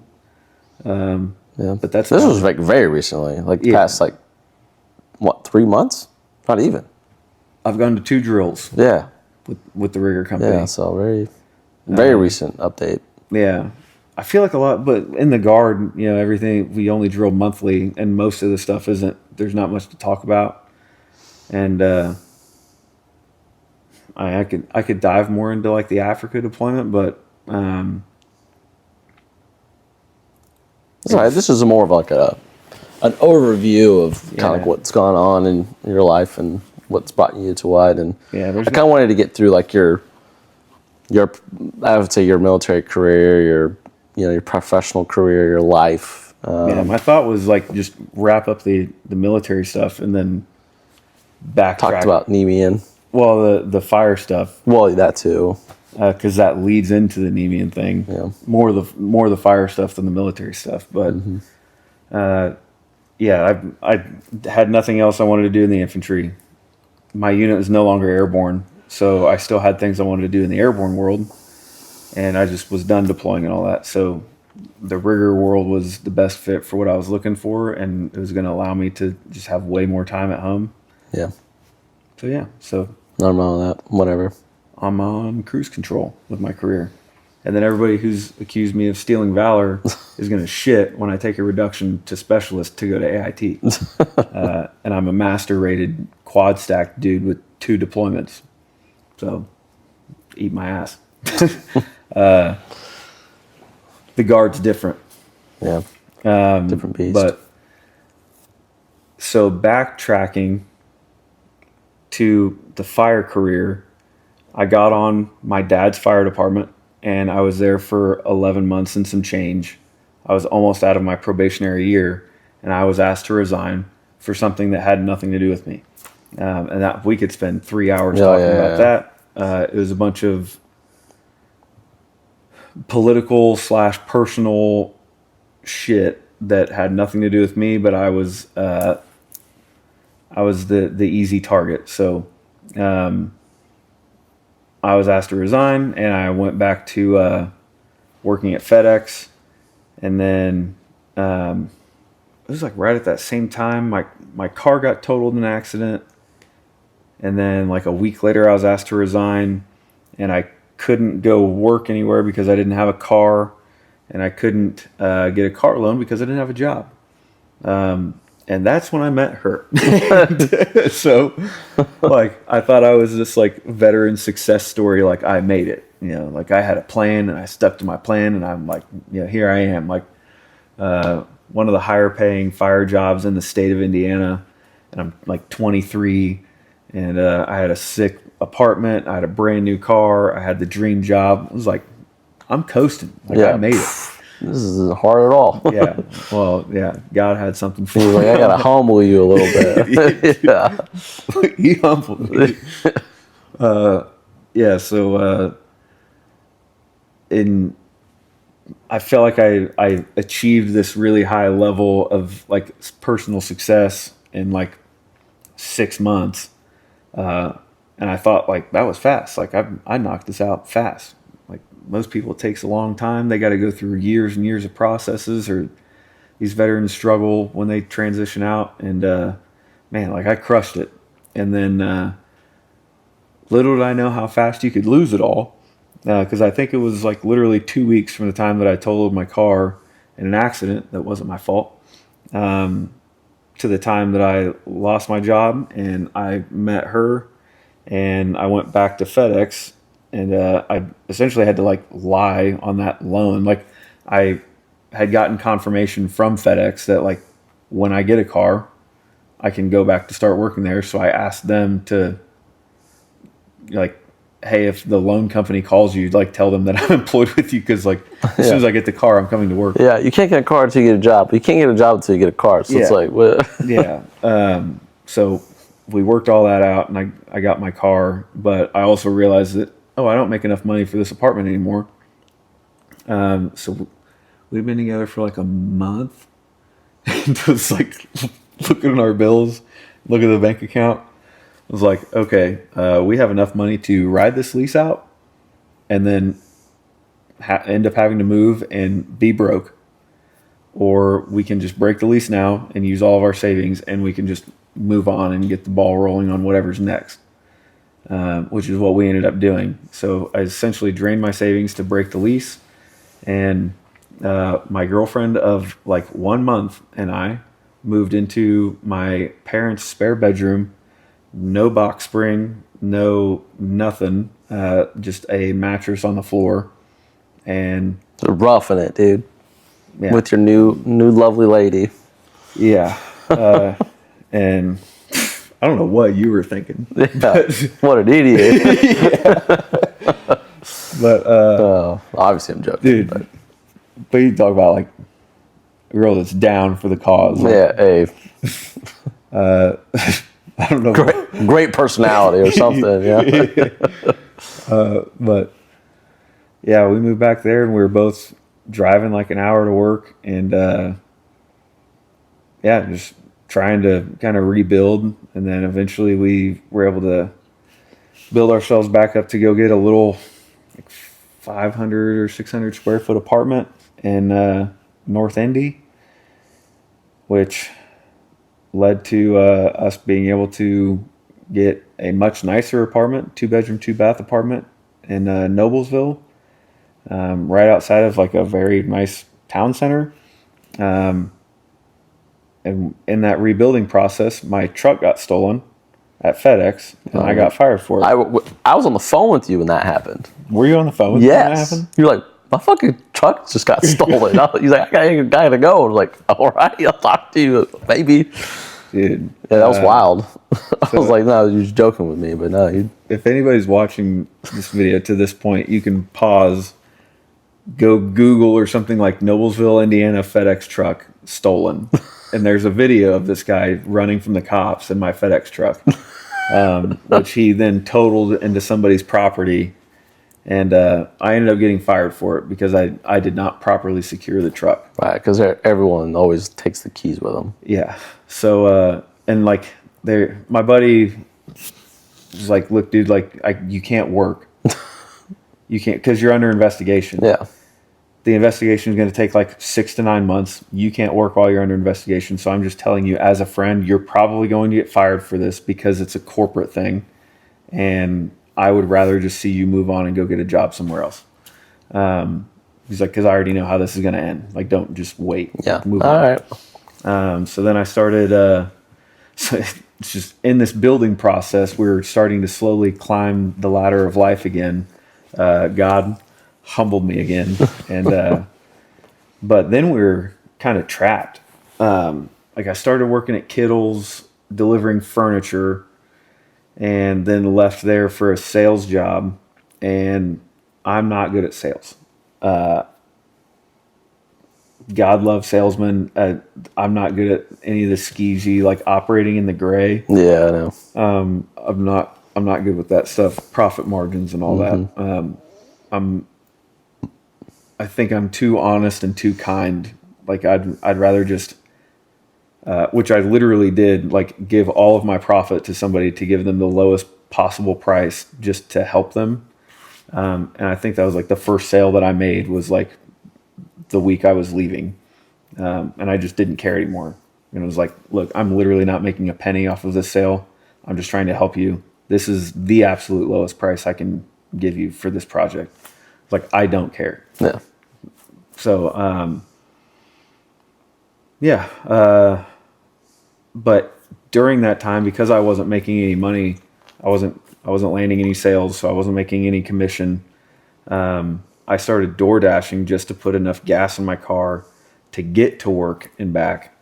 So she was the breadwinner for quite a while, and she made decent money, like, but not enough for us to pay all the bills. And we were kind of drowning financially, where our lease was coming up to an end. If we were going to re-sign, our rent was going up $400 a month. Jeez.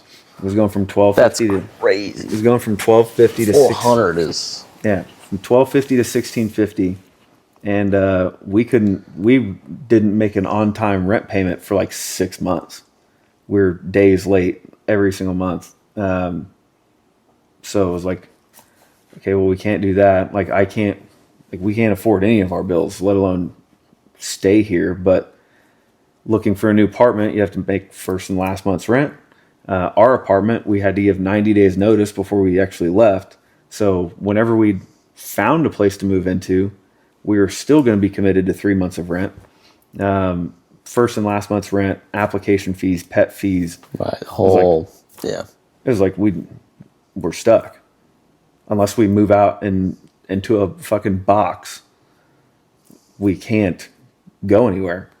And when her and I met, we were both off of the path of our faiths. We each have our own like history with our own faith, but we both had the desire to find a good church, but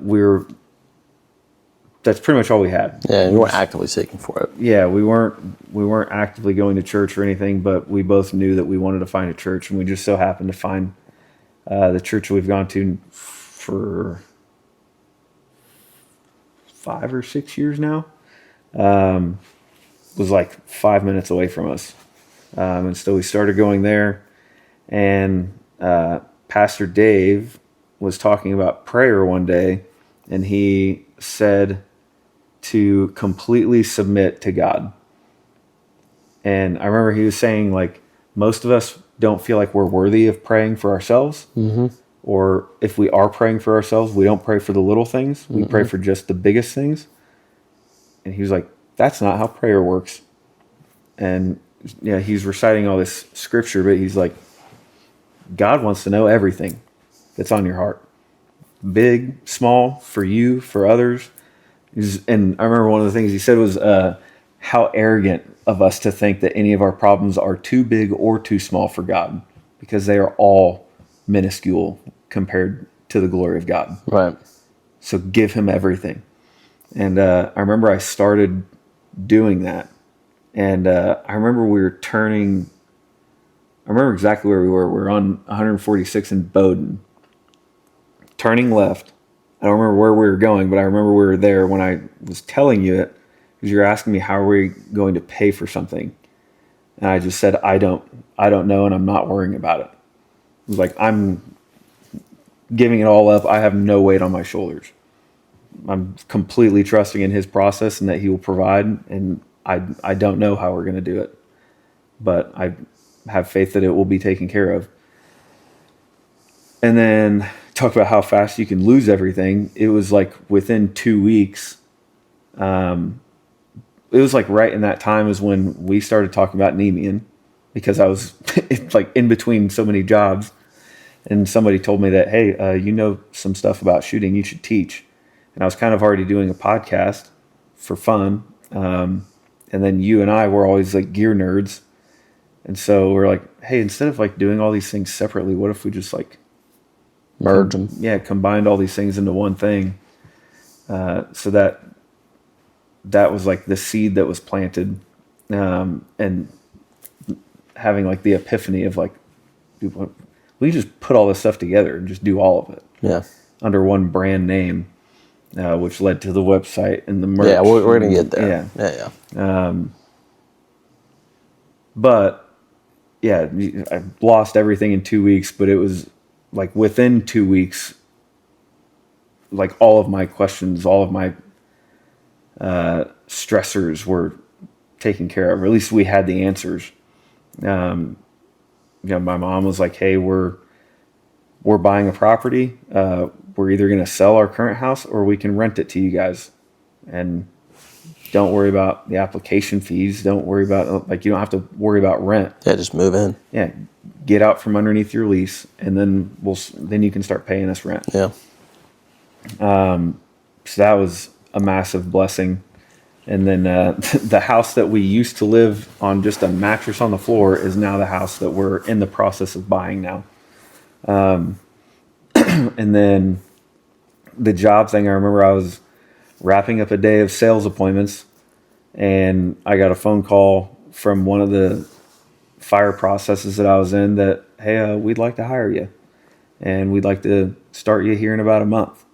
And, I'd been working on that in the meantime behind the scenes, but like, I just remember sitting in the parking lot at that sales job in my work truck and just getting that phone call, getting off that phone call, calling one of the guys that I know that works there, because he had a landscaping company. And I said, hey, I just got my job offer from your department.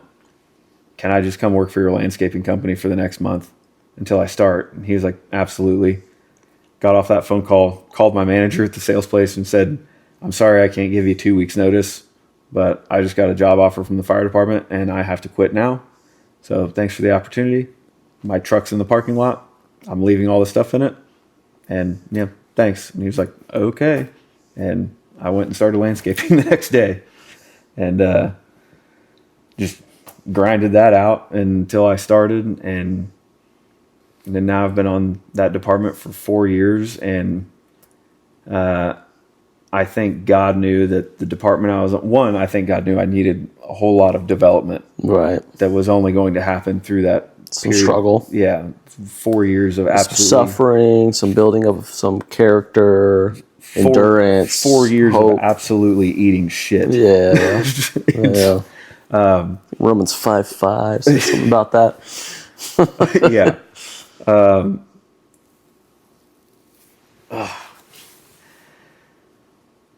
Yeah, I think he knew that I needed some personal development in the meantime, but I think he knew that department that I was at was not where I was supposed to be. Right. He gave me enough exposure to make me realize that profession is what I wanted to do. That's not the place I wanted to do it at. Just like the Army thing. And then the department that I ended up at was everything that I wanted. I was making little to no money, comparatively, but making way more than I was door dashing. Sure, yeah. So that was a huge blessing, but I was making less at my current department than I was at my old department 4 years prior. But it was just like, I don't even care. We can pay our bills, and I'm doing the job that I love, and we'll figure the rest out. Doesn't matter. And then, thankfully, they've increased all that stuff. So we've been blessed financially a lot, but yeah,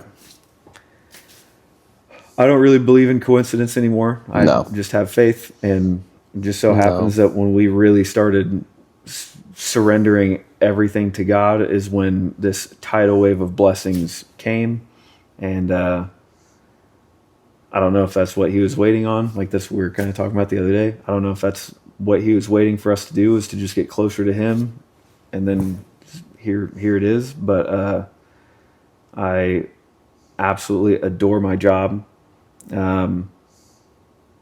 I can't see myself leaving unless something with this explodes and takes off. But yeah, I love my job. I think she knows that if I had stayed at the other place, that she wouldn't feel as welcome as she does at my current department, because she knows she can walk in the door and it's an extension of our home. My first captain I had there, I remember just out of respect, I was like, "Hey, Cap, we weren't engaged yet. Hey, Cap, my girlfriend was going to stop by. Is that okay?" And he said, "Yeah, you don't have to ask me that. She can come over whenever you guys want." I remember I asked him the next time. I think I asked him 3 times total, trying to be the respectful new guy. Of course. He like pulled me in and he was like, "Listen, you are in this family. She's in this family. Do not ask me if she can come over ever again. You're like, she is always welcome yeah. in this firehouse." And it was like, yeah. So seeing a place where, in my experience, the brotherhood did not exist, to getting on a department now where it's like, it's a dysfunctional family sometimes, but It's a family. yeah. Well, me and like that captain have been like having political debates, like heated political debates, and then caught a fire, and he and I were in there in a burning building together, knowing that if either one of us needed saving, like politics doesn't mean shit. Yeah. And I said that to him after the fact, after the fire was, taken care of and everything. I was just like, how cool is this job? Like, we were just arguing about politics, and then now here we are having a blast doing this job that we love, knowing that none of the politics stuff matters at all. Right. Yeah, I feel super blessed and fulfilled. But this whole time, the rock behind the scenes, and like, I don't feel like spouses get enough credit. Like, No. everybody's listening to my story, and the one constant common denominator that just fucking held down the fort the entire time. And I don't know what I had to offer, because a lot of times I had literally You had nothing to offer. She fucking stuck around anyways. Yeah, like, makes me teary-eyed. But I know I'm kind of like jumping all over the timeline, but I have like a lot of things kind of happening. The interweave, yeah. I wanted to get through your personal life, and then we'll take a break, and then we'll come back to like how did Nemea come to be within that time frame. So yeah. Well, when the deployment was coming up, we had been dating for, I'm doing math in my head right now. We've been together for 4 years. Yeah, that's when we got engaged. And I was like, okay, we've already been through the shit. We're getting out of the shit. She stuck through it all. Mm-hmm. And I've never been in a rush to get married. And like, I think that we both know that about each other. Like, we're not guys of the hookup culture. We've always been more of like relationship guys, but there was a period of time where I was lost. We were both lost and confused. But we knew who we were to our cores. That was just a trauma response. We were broken individuals. A depression response. But we've always been relationship guys. And for me, I always knew I would be married, but I never was really in a rush. And especially once I had her, it was like, my immaturity was not thinking about how it's perceived by her. But I was like, what's the rush? We're already together. Yeah.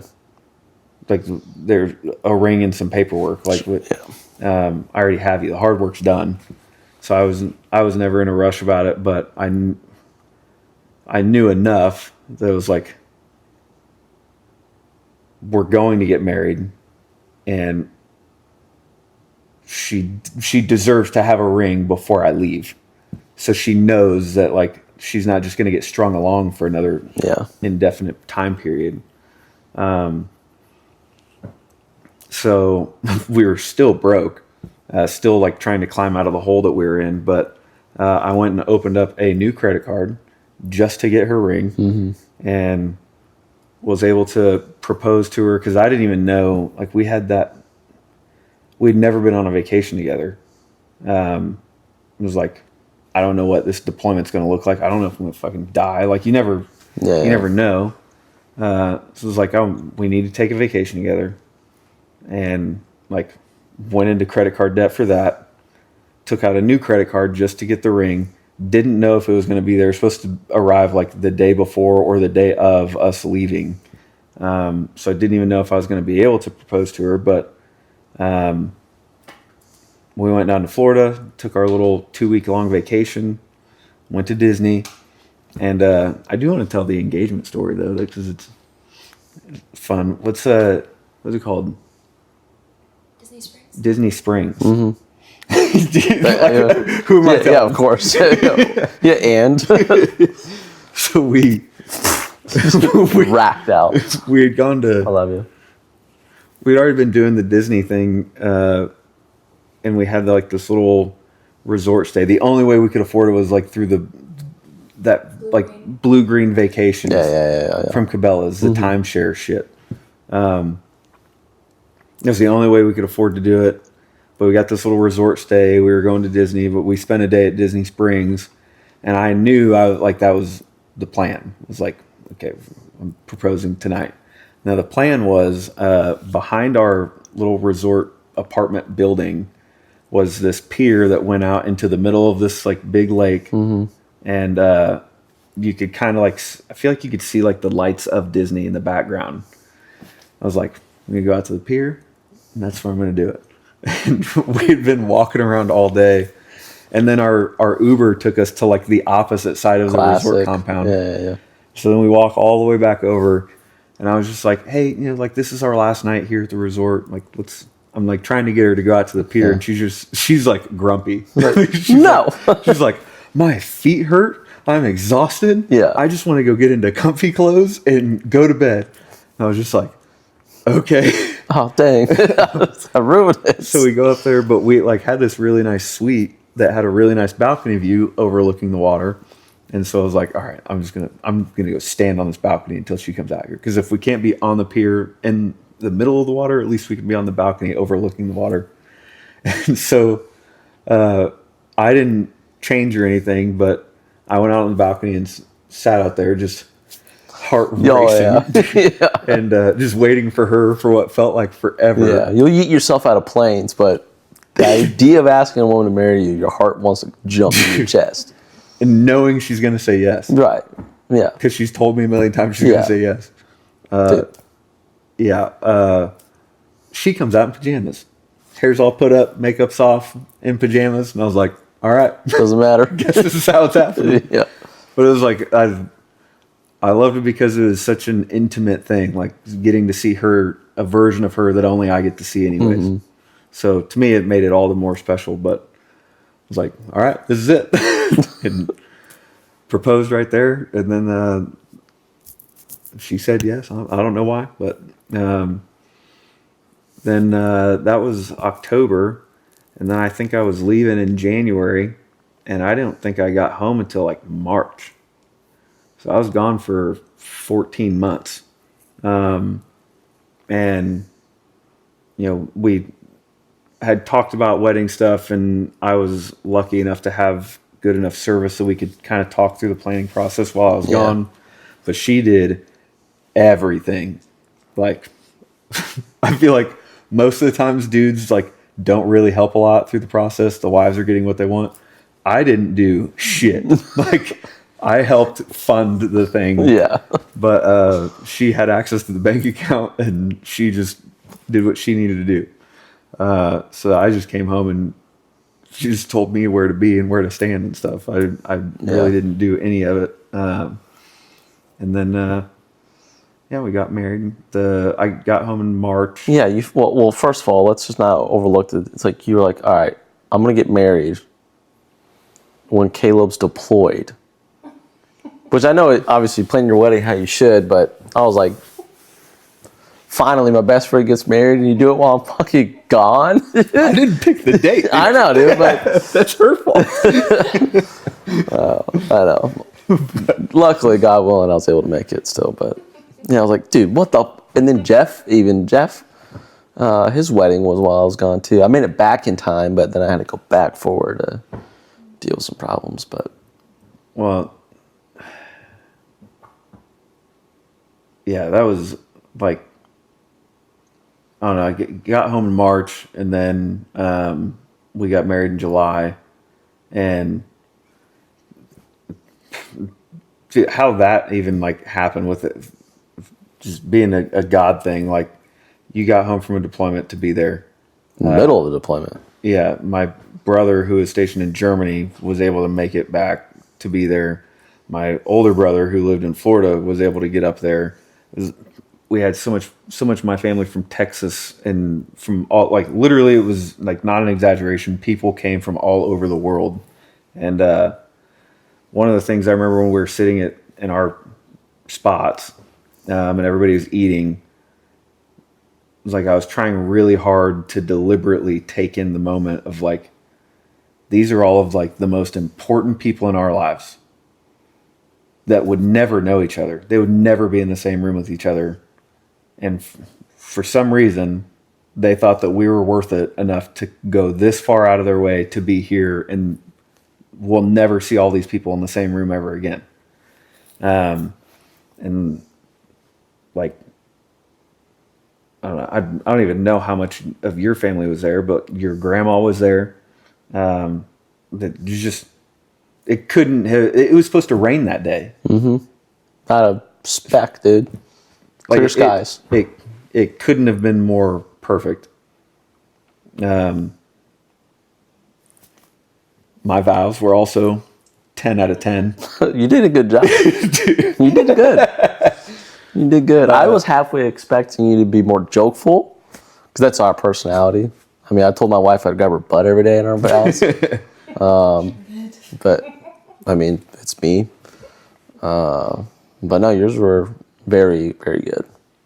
Well done. I did get some of my other Army buddies, like their wives, coming up to me being like, because a lot of what it was, I still have it saved on my phone, but it was just like, I've been gone so much, I've had nothing to offer you, and yet you still want my last name. You still chose me. You're still choosing me. Yeah. And a lot of my buddies' wives were just like, wish he'd realize that. And he's just like, you called? Yeah. Jeez. There's one up all of us out here, because the rest of us look bad. Yeah. Yeah. But yeah, That's funny. it was that was like the perfect day. Just, I remember you were like, you would like not let me go, because it was like getting late that night, and I was like, I got to get my wife and myself to the airport, because I got to go back to deployment. And like, you were just like, arm around my shoulder, and you're just like, I'm like, what are you gonna say, dude? And you're just like, taking it this in. is, yeah, just like, just love you, dude. I'm like, yeah, I know, I love you too, dude. That's why I'm here. But yeah, but you're an extremely introspective guy. You always have been. So that makes sense that you would, I don't know. I mean, I was on the dance floor the most of the time at our. We just Irish goodbye. I don't even know how late people stayed out there. I just got to a point where I was tired, and I was hungry, and I think she was tired and hungry, and it's like, We grabbed cake. yeah, let's just run to the back and grab some food and sneak off to the room, and yeah, it was just, everybody else was dancing, having a good time. It was like, yeah, it was a good time. yeah. Now it's been 2 years here in a few months, or next month, Yeah. basically. Flying by. Yeah. 7 years for us this year, and now I'm like, didn't we just get married? Yeah, It'll feel like it was last month. It'll feel like it was last month, but also 10 years ago, all at the same time. I don't know how that works, but it's crazy. Well, I mean, I divvy things up like I'm I'm about to be 32, and her and I have been together for almost 8 years. So like a quarter of my life has been with her. Mm-hmm. Like this whole roller coaster shit that we've been on, like it's like, were you talking about that the other day? Like, you feel like chapters of your life. Like people say that, like chapters of your life. Like I don't really feel like it's chapters of. Like I feel like it's multiple lives, multiple lifetimes. Right. Yeah. With going through a lot of this hard stuff, how long it felt like it went on in the moment. It's just what like all the like worst phases of my life that I've been through, she was there the whole time. So it's like, you say it feels like 10 years. Like it already feels like it's been way longer than 10 years just because of how much we've endured together. But yeah, it's crazy to think that's already been 2 years at the same time, because it does feel like it was just last month. But yeah, I mean, that's pretty much it, I guess. With there's also a lot more like intricate detail for all those little things, but overall arching, it's pretty. I mean, we've probably been talking for 2 hours and 11 minutes. 2 hours 11 minutes about your personal life. We haven't even talked about Nemea yet. Yeah. So, which is a great pausing point, and then we can talk about Nemea.